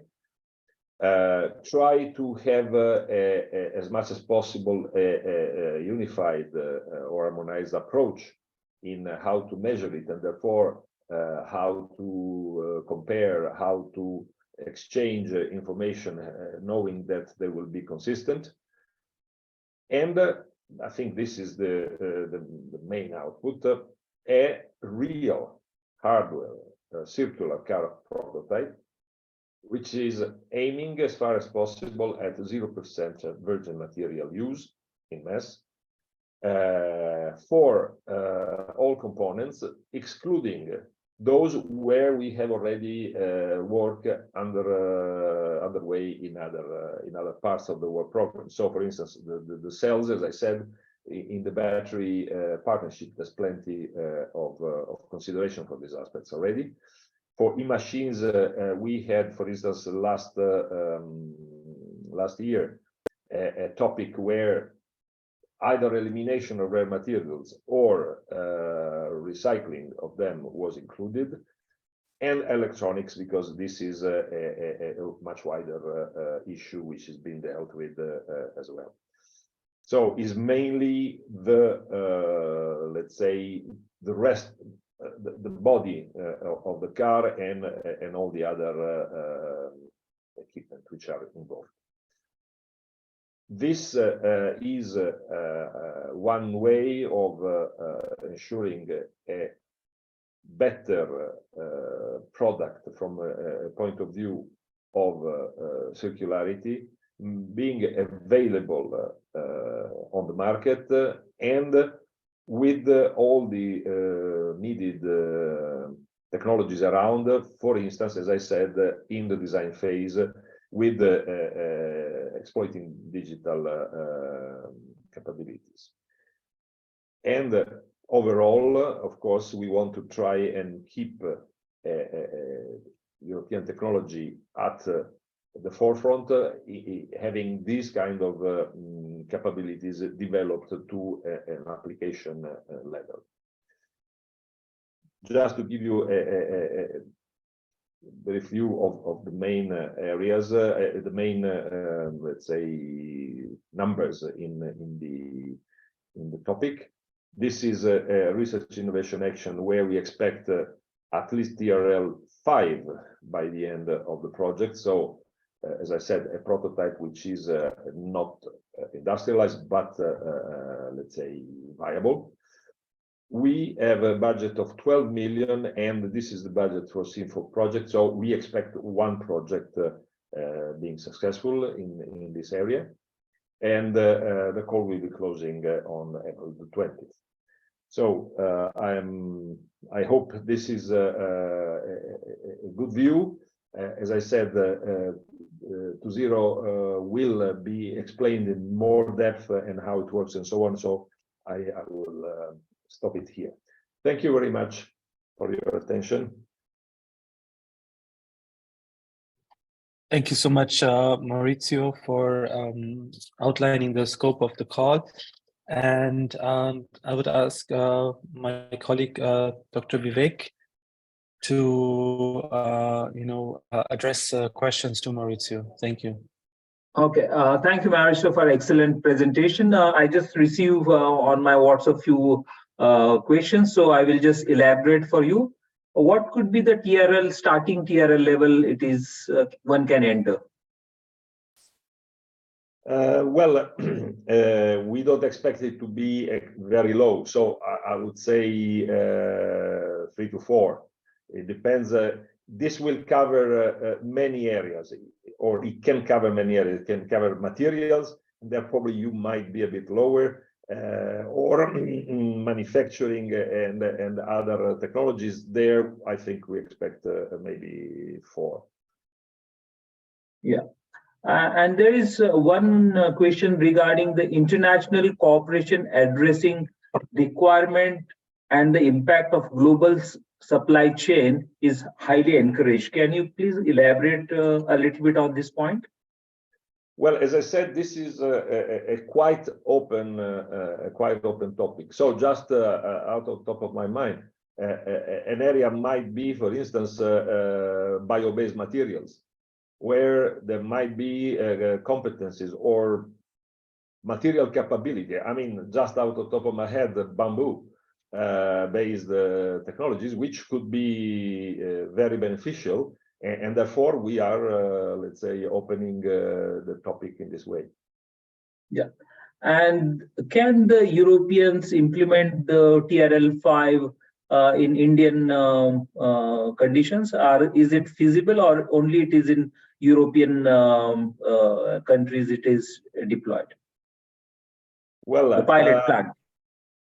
I would say the topic doesn't exclude anything, but expecting that the rules imply that there must be a certain minimum number of European partners. So I would expect that the implementation would end up to be there.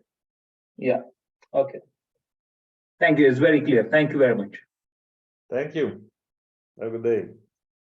Thank you so much, Maurizio. And we now start with the flash presentations on this specific call. And we're really looking forward to hearing what kind of project ideas are there, what kind of incentives are there for partnerships. And our first speaker, first of all, I would like to welcome all the presenters now for the last session of today's webinar. And again, request them to please keep the time limit in your mind, 7 minutes for each presentation, so that we also have some time maybe at the end for Q&A and can also finish this event on time. First, it's a great pleasure to invite Ms. Lucie Baumel. She's the director of EURAXESS, based in Brussels in Belgium. Very good, still morning, I think, late morning in Brussels. Yeah, okay. Lucy, floor is yours. Thank you very much. Thank you for your invitation. And thanks, Maurizio, for the comprehensive presentation of the topic. I think it was very clear.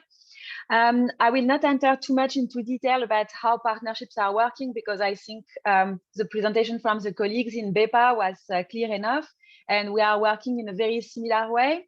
So I will just focus my presentation on where we are coming from in the 2.0 partnership, and to give a bit of overall context, how we come up with the topic that has been presented today.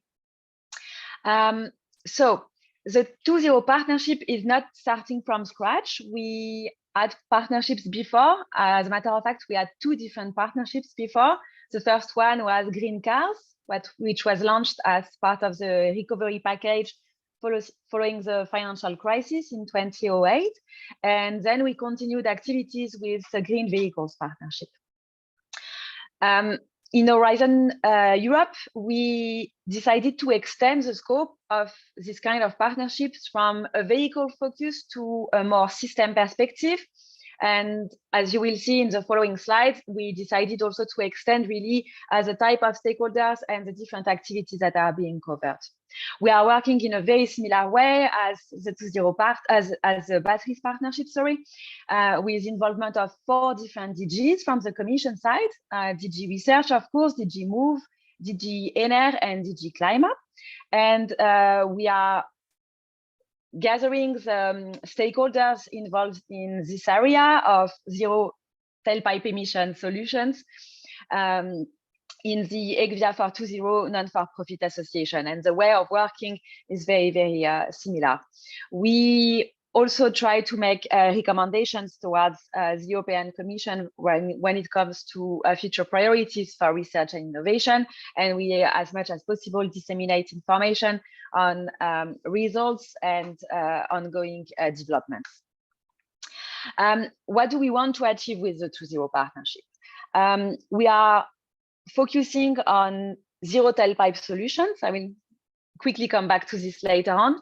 And as you can see, the main objective of the 2.0 partnership is really to contribute to the Green Deal of the European Union by supporting the transition towards a carbon neutral road transport system, to support technology leadership and European competitiveness, but also to develop solutions that will be answering the users' needs. So really trying to keep the users at the center when it comes to health, quality of life, but also convenience, I would say, of solutions that are developed. And in order to achieve this high-level objective, we structured our activities into 4 main pillars. One is still related, of course, to vehicle technologies and propulsion solutions. One is dedicated to the integration of battery into the electric system. The third one is related to innovative concept solution and services. And the fourth one is on LCA and circular economy. The topic that we discussed today is very much related to the 4th pillar, but of course somehow to the first one. So that's why I decided to highlight both of them in this presentation. Just maybe a side note, but an important one when it comes to the 2.0 partnership is that we are only focusing on zero tailpipe solutions, which mean electric vehicles, battery electric vehicles. Battery electric vehicles cover all types of vehicle under the 2.0 partnership, but for heavy duty application, we are also considering fuel cell application. So this is really the main limitation, I would say, of the 2.0 partnership. Now, I just would like to give you briefly an overall perspective of what we are aiming at with the 4th pillar, which is, I think, really the most relevant one for the topic on circular economy. So as you can see on this slide, one of the key objectives of this pillar is to develop harmonized assessment methods for the global ecological footprint of zero emission mobility but also overall of solutions that are being developed. And then you can see a number of sub-points. I will not enter into too much detail, but what is important to remember is that on one side, we have the assessment. On the second strategic objective of this pillar, we have the implementation of circular economy strategies. And then again, a number of sub-points that have been identified. And the third main objective is the acceleration of deployment of uptake of sustainable solution for zero emission mobility. This slide is important because you can see how we structure the different activities that should be covered under this fourth pillar, as well as the timeline for activities that we defined during the SRIA preparation, the Strategic Research and Innovation Agenda preparation. This slide is under review, not so much for the content, which I think is very well written and still very much up to date. But when it comes to the timing, we will also launch some revision activity.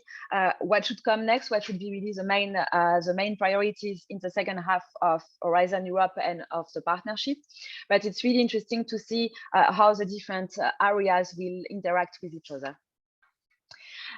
Just a short note, not entering into detail on all the first topics that we funded.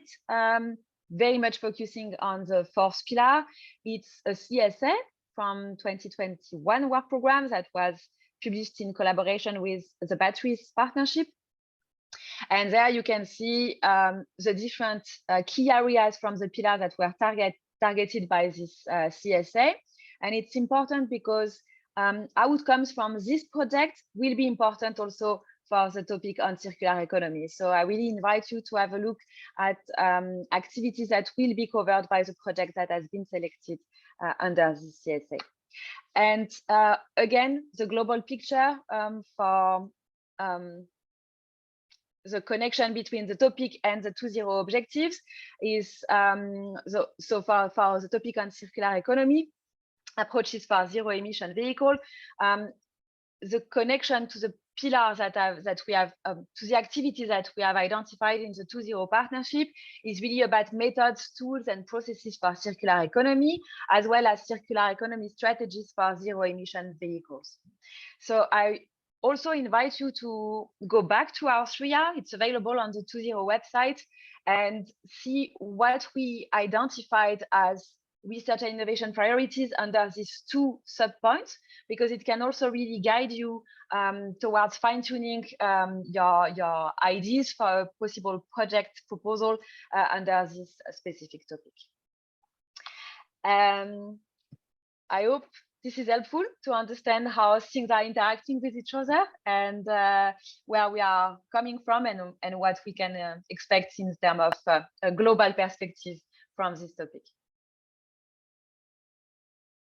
Thank you so much, Lucy, for the presentation. And we go now to our next presenter, Dr. Vivek Patel. He's assistant professor at the University of West Sweden in Sweden. And his presentation is about lightweight battery pack assembly using solid state welding. Dr. Vivek, very warm welcome, and the floor is yours. Thank you. Yep. Thank you, Doctor. So I think I will not take too much of time, and I will speak about what we are doing and what we are doing research in line with this call, and what we are looking for partners for joint funding application. So we are from the University West in Sweden, and at the moment, we are working with electrifications related projects. And if I talk about specifically, then we are mainly working with the joining techniques, and mainly the joining techniques which are sustainable for battery pack assembly. So at the moment, our main focus for automotive industries to develop a process for different battery pack assemblies. And as you can see in this picture, that's our industry partner Volvo Cars. This is the pictures you can see. It's the next generations for high range and rapid charger battery pack system they are designing. So in this call, we are looking for two aspects. One is the circularity and the sustainability. So it can be given a different flavor to this battery pack assembly. So quick introductions about our lab that we are having a solid state welding research and development center here. And we are working at a TRL4 for developing a demonstrator as well as prototypes for different process applications when it comes to the joining. And our research mainly focused since 2019 to develop different joining techniques for electrifications, and that is for battery operated electric vehicles. And we are closely working with automotive makers, Volvo cars, Volvo trucks, the whole Volvo group, then some lightweight material supplier in terms of battery trays, hydro extrusion. Then the ESAB is a technological supplier, and also some aerospace industries. So here I'm putting that what we are thinking for a project proposal, a topic. It's not a title, it's just a topic, and it is yet to be decided that the lightweight battery pack assembly for using a solid state welding. And in this topic, we would like to address the circularity and the sustainability. So there has been a lot of research has happened to weld battery packs, but it's high time to think about the circularity. Is it possible to obtain circularity in a battery pack assembly? And what could be the sustainability index for a one battery box system or something like that? So we would like to address these two issues. And we would like to cover subtopics like sustainability for the entire battery system. Then friction stir welding is widely used for battery trays assembly. So we would like to address a tool wear. So that will give some additional mileage to the sustainability aspect. Then what kind of dissimilar combinations we can target so we can have a better circularity for the entire battery system or battery box or battery pack system. And what we have at organizations that we have the advanced research lab with state-of-art robotic system of friction stir welding and also ultrasonic welding, where it's good to target cell to cell and module to module level welding using ultrasonic welding. And the whole research is driven by the industry problems by Volvo. And also we work with the TWI UK friction stir welding group. And also one of the Finnish university, we are having the consortium and we are discussing this problem, circularity and sustainability. So at the moment we have the consortium of this 3 institute as well as universities. Then so far we have done a lot of research, process development for battery trace joining. And we have finished one project recently and one project is ongoing. And at the moment we are working at TRL 4. And maybe we aim to reach a TRL 5 for this project.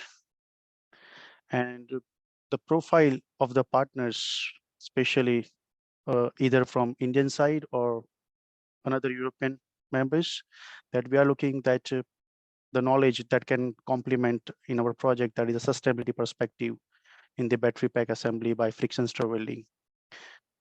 So that can be a good match for us. And also we are lacking in terms of knowledge in circularity manufacturing. So we are also looking for partners who can contribute to the circularity, especially in the joining techniques for a particular battery pack system. So that's what we are looking for. And this is our contact details. Thank you. Thank you so much, Dr. Vivek Patel. And yeah, look, we hope that you will get some, interesting proposals to partner. And it sounds a very interesting a project which you had. Thank you. Now, our next presenter is Dr. Robindro. He's a principal scientist at the CSIR Institute of Petroleum in Dehradun. And his presentation is about decarbonizing solution for transport sector and EV charging in India. Dr. Rabindra, it's a pleasure to have you, and kindly share your screen for the presentation. Thank you.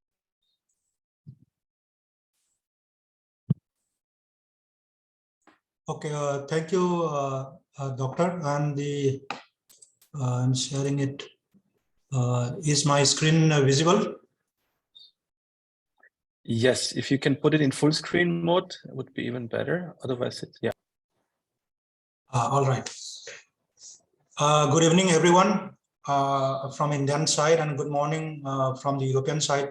And thank you very much for this opportunity. I myself, Dr. Rabindra, I have been in this institute for last 16 years. Before that, I was working in private company for around 5 years. And moving on, and we are working, just before coming to that, I just go back a little bit, and the title is, I think, decarbonizing solution for transport sector and EV charging in India. And we have been working in this area for last around 4 or 5 years. And we have developed some demo units and a demo model, which are operational right now. And we are doing the continuous improvement in our campus. So now this is what we have done. And the topic that we have chosen is decarbonizing transport sector using retrofit EV kit and EV charging system using the renewable hybrid energy combination of bio, wind, and solar system. So we have already developed a prototype of EV kit. It is of the indigenous nature, because in India, the Indian make EV kit is not available right now commercially. So our agenda is to align with the government's mission of self-reliant Atmanirbhar, having EV parts manufactured in India, and most of the EV parts must be from Indian parts. And that is our target. And right now we have 2 EV models, and where we have fitted our EV kit. We can say the first prototype, ugly prototype, and it is operational, and we have done the laboratory tests as well as the real world tests. And in the next target, we are trying to do the same research work for 3-wheeler diesel autos, 3-wheeler diesel auto rickshaws, because they are very polluting in nature and a lot of fuel consumption in many cities except metro cities in India. So from the public perspective and from the government perspective, this diesel autos has to be phased out in a phase-wise manner. So we are trying to give a solution for the owners and for the fleet operators that they still have the in-use diesel autos, then try to extend the life with the EV kit rather than buying a new complete EV or another diesel 3-wheeler, which may not be suitable for every owners, because these owners are of very, you can say, low financial status. That is why we are targeting it. And we are at the TRL level 4 right now. And last year in November, I was invited in France by French embassy. So went to a research lab in France for hydrogen integration into the electric vehicle, to look into the possibilities of hydrogen fuel cell integration into the existing EVs. That is where one of the scope of work in future.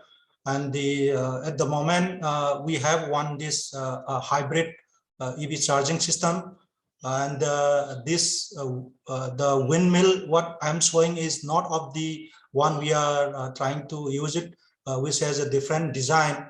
And because we already have industry partner which has a very unique design of the wind turbine, which is portable and it can be mounted anywhere, maybe on the rooftop, wherever. And these are of the modular nature, so we can do the easy scale up.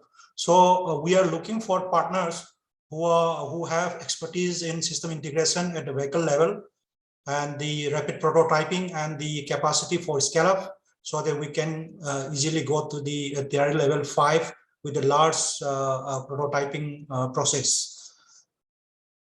And this our EVs are now integrated with our the hybrid EV charging system. So whole system is a kind of integrated system. So this our renewable hybrid system is again the IoT based. It is IoT enabled, so we can monitor the electrical parameters and the plant parameters from our mobile as well as from our computer from any place in the world. So moving on. So what we are doing is we are trying to develop a sustainable decarbonizing mobility solution with the EV kit and the charging system, which are powered by the renewable sources. So from here, we are trying to get the benefit of fuel saving and vehicle emissions reduction. And these are trying to align the country's objective of Atmanirbhar as well as India's global obligation at COP26 that we call it Pansamrit. So we have the 5 global objectives, which are all aligned with the renewable energy source as well. And the last one is to achieve the target of net zero by 2070. So this is the larger the alignment that we are trying to do it. And as I said, we have already done the laboratory test for the EV performance evaluation using different driving cycle, and we have done the drive cycle analysis for our retrofitted EV, and this is the some laboratory data. Then the same thing, we have taken the same vehicle on road and done the real world test and the check all the parameters and their performance and compare the lab data as well as real world data, and we try to find out the gap and try to reduce the gap, resource gap. And these are the infrastructure that we are already having in our campus. We have procured a lot of equipments, including 2 chassis diameter with the standard test cycles, which we can do for vehicle testing of different nature. Then at the end of this this research, what we are trying to do is that we are trying to achieve the type approval of the kit, so that the certification process is complete, and with the interested stakeholders and the partners, we can go ahead for the commercialization stage and so on and so forth. And the R&D part, we are there to take care, and we have the infrastructure listed on the screen, which are already in place in our campus. That's all from my side. It is a very short presentation, and the forum is open to you, and we hope we would be able to find interested partners and the partners who are looking for a solution in our such type of work. And thank you very much. These are my contact, and yeah, over to you. Thank you very much. Thank you so much, Dr. Rubinro. And we go to the next final speaker of this session, Mr. Jean-Baptiste Burcha and Ms. Mathilde de Sautel. I hope my pronunciation was somehow okay. From Valeo, which is a private organization in France, and also with a foot here in India, as I could see from their presentation. But please, over to you, Jean-Baptiste and Mathilde. Thank you. Yes, thank you very much for the opportunity to speak. And we'll just share the screen as well with our slides. So, well, as said, indeed, can you see my screen? Yes. Yes. Yes. I'll try to make it a little bit bigger this way. So yes, as said in your short introduction, indeed, we are a French headquartered automotive tier 1 supplier, but as well deeply involved in India with a few locations on ground, and as well multiple R&D activities with one of our main worldwide expertise center in electronics, hardware and software. Which is actually one of the key topics and priorities for us, and the topic we want to address as well here in that proposal to participate in that call. So I'm Jean-Baptiste Burcher, working at the headquarters of Valeo in sustainability and collaborative research, and I'm with Mathilde also working in my team on that field. Just a few words on who we are. So we are a tier 1 automotive supplier. We are supplying all the major OEMs worldwide.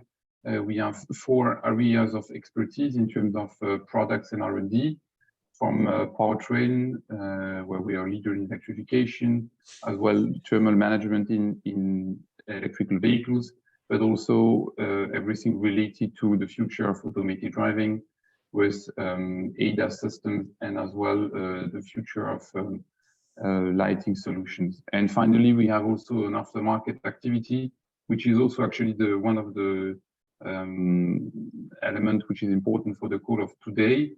As indeed we consider that the automotive sector has huge progress to make in building circular loops for the products that we have. And one of the solutions for that is also to have a commercial possibility to sell to individual people or to independent garage and repair and dealer shop spare parts for repairing and maintenance of vehicles. So as said, this is our strategy and the field of expertise that we have. So for those that don't know us, we are one of the leaders in electrification. We are the inventor actually of the stop-start, which is, I would say, the first historical technology for hybridization, which has been set up in 2004. And since then, we have been constantly innovating and developing new technology for electrification, and we're today one of the leaders in terms of electric motors worldwide for low voltage and high voltage, so for small and large vehicles. So these are a few figures of who we are. So as I said, a large company with many operations worldwide and in India. So here where we are and what we do actually in India. So I don't want to go within all the details, and for the people of India that are connected also today, I'm sure that you will recognize the locations and potentially make the link with where you are as well. So very happy to connect. I would say one of our key place where we are is Chennai, first because that's where the Indian headquarters is, but that's also where we do actually lots of R&D and specifically in electronics, as I was mentioning before. So then moving to the next slide and coming actually to what we want to do. So we have actually initiated last year, I would say, a formal statement publicly on our new strategy for circular economy, with a willingness to address what we call the 4 R's, so the robust design, so making our product lasting longer in time, remanufacturing. So for those which are not familiar with that, it's an industrial process which aims at taking all existing products which are not working anymore, that you dismantle, that you repair, and that you repair in an industrial process, and then you resell actually afterwards. But those products, this is the main difference with repair, those products are meeting the same standards than new products. So they have the same quality grade than original products that you have in your car when you buy it for the first time. So it's really high quality products and high safety of products, which means that this is really going through an industrial process. Then you have repair, which is actually repairing technologies, and you have recyclability. So we are today willing also to work more on the integration of recycled materials, but as well be able to work with people that are collecting materials, also to be able to integrate that in our product development. So, and one of our key topic, and it's the topic of today for us, is, and also one of the big issue of our sector is, we are moving from something where we had actually mechanical engineering to something where we are moving to electronics, and more electronics in vehicles, in cars, should it be for all the automated driving function, the connectivity, but as well for the electronics related to the electrification. And once this is said, the question is, what do we do with those products when they fail, when they have problems, when they are not functioning anymore, and when the car are still working? So we have the big ambition to be one of the big players in the future for the remanufacturing and the repairing of those electronics products. And we're very much willing to investigate that in India, because we think there is huge expertise of lots of people and R&D people and SMEs and companies in India to do so. And I'm sure some of them are connected around the call here. And second, because as well, we have many operations in India, and we have a technical center which is dealing already with electronics. So we're willing to connect actually with people that are that have expertise and proficiency in repairing and dismantling and remanufacturing electronics, and to team with them, because we have expertise. I'm sure we don't have everything, and I'm sure other people have. And based on that, we're willing to propose on few selected products that I have not disclosed here, because I think we're not willing to make that public like that. But we have identified a few products on which we think this makes sense, and we're happy to engage with Indian partners and European one as well to build something, a use case on a few products, and with meeting with the objective of the call to set up the first proof of concept of remanufacturing and repairability of electronic products. And I stop here. If you want to connect, don't hesitate to write me or to my colleague written here, and as well Mathilde. We can circulate afterwards the contact details. Thank you very much. Thank you so much, Jean-Baptiste. And we are actually at the end of this session, but one of our presenters from the previous session on the battery call, Mr. Prabjot Singh, has just entered the webinar.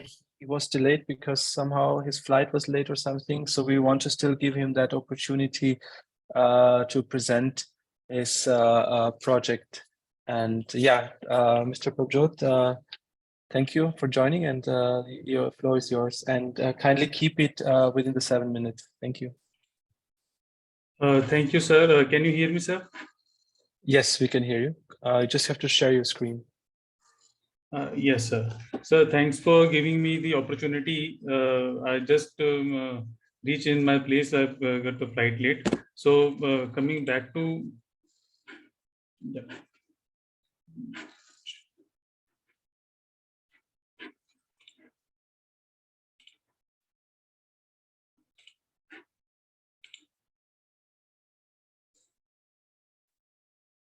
Is it visible, sir? I think it's starting. It's saying you have started. Yeah, now it's visible. Perfect. Okay, I'm Prabjot Singh. My startup name is Exergy Innovations Private Limited. So we are in the main purpose is to energy saving devices. So one of our product is this rooftop wind turbine, which is we say roto wind generator for EVs. So the problem with the EVs is now that we have a main to charge them a very constant of periodic time, because they have a limited range. So our innovation or our design is to make the travel easy and make to travel a little bit distance. So for that we have got a patent of this design, and the design is so that the incoming air, when we sitting in the car, we feel the pressure, air pressure outside the car. So we try to capture that air which is around the body of the vehicle and run these turbines. So as the vehicle moves, these turbines will rotate and create electricity to run the vehicle. So first thought you might have, this is a ppm1. So no, it is not a ppm1 perpetual motion machine. So it will help to increase the range of the electric vehicle. So as the vehicle moves, so we have designed so the conversion part of these in the inlet will help to generate the electricity out of the turbines. The turbine design are unique. So in this way, it will help to increase the range of the electric vehicles. The turbines rotate and they will charge the batteries at the same time. And on the top of this turbine system, that we have also installed one solar panel. So at the time when the vehicle is at the stationary, it's not moving, so it will get charged, or the battery will not get dead with the help of these solar panels. And when the vehicle is moving, this will keep them give a range to their vehicles. So the major problem of the electric vehicle is the range. So nowadays they are 300, 400 or like. So with this concept, the range of the vehicle will be definitely increased, and it will not hamper the aerodynamics of the vehicle, because at the end of this device, we have installed one flap that will help to maintain the aerodynamics of the vehicle, and it will not affect the aerodynamics, and it will help to generate electricity while we are moving. So we have calculated some data when we are moving in the car, and on the basis of that we have designed some range. So the speed, at which speed how much electricity will be generated. So these are the equipments at the right hand side. You can see which is used to, this is very simple concept, and this is also a kind of kit which will be available on any kind of electric vehicles, from commercial electric from the passenger electric vehicles to the commercial electric vehicles. So when we talk about the buses, when they are roaming in the cities and all, so this will help to make them charged throughout the process. So this is the main design, the turbine system. So we also improve that design also. So these are the profile of the founders, and we are working on this. So we have got the grant of rupees 2.5 lakh to develop the prototype. The prototype is ready, and we have tested it.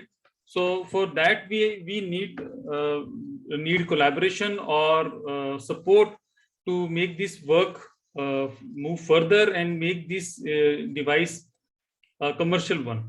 So for that we need support. So anyone who can help us to make these things happen can contact us on that. Thank you, sir, for giving me time from this busy schedule. Thank you, sir. Thank you so much, Mr. Prabjot, for this very interesting presentation, and good luck with for the development of it, and hopefully there will be some partnerships evolving.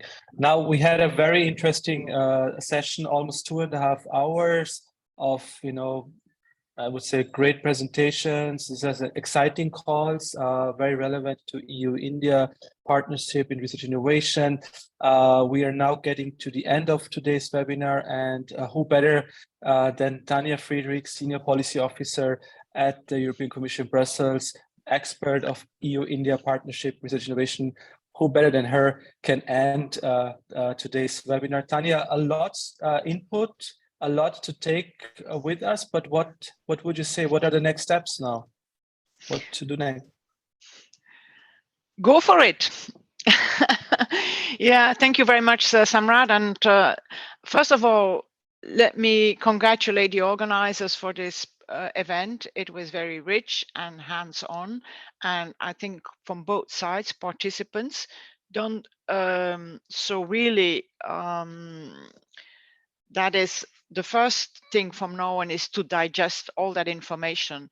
It's amazing how much knowledge there is, how much ideas, and how vibrant India is on all these topics and eager to work with Europe, and vice versa. I really heard also very nice and good presentations from our European partners. So take your chance and take up the momentum and the possibility that the government of India has given by co-funding the offering co-funding for the selected entities. So not much more to say, just go for it. Really have in mind the deadlines, read carefully. I always say that carefully again and again, the call text itself, because also that you had a very good presentation of both call text. And of course, I am well placed to know that every word in our call text is has a meaning, has a purpose, and so you cannot but read it sufficiently to understand the scope, what we are after. Because I heard a lot of people saying, oh, I'm looking for that, but make sure that it fits within what we are looking at multilateral level to go to the next level of the state of the art that exists already on batteries and zero net emissions. Fantastic presentations, partners from both sides, lots of potential. So read, connect, and really form very good consortia.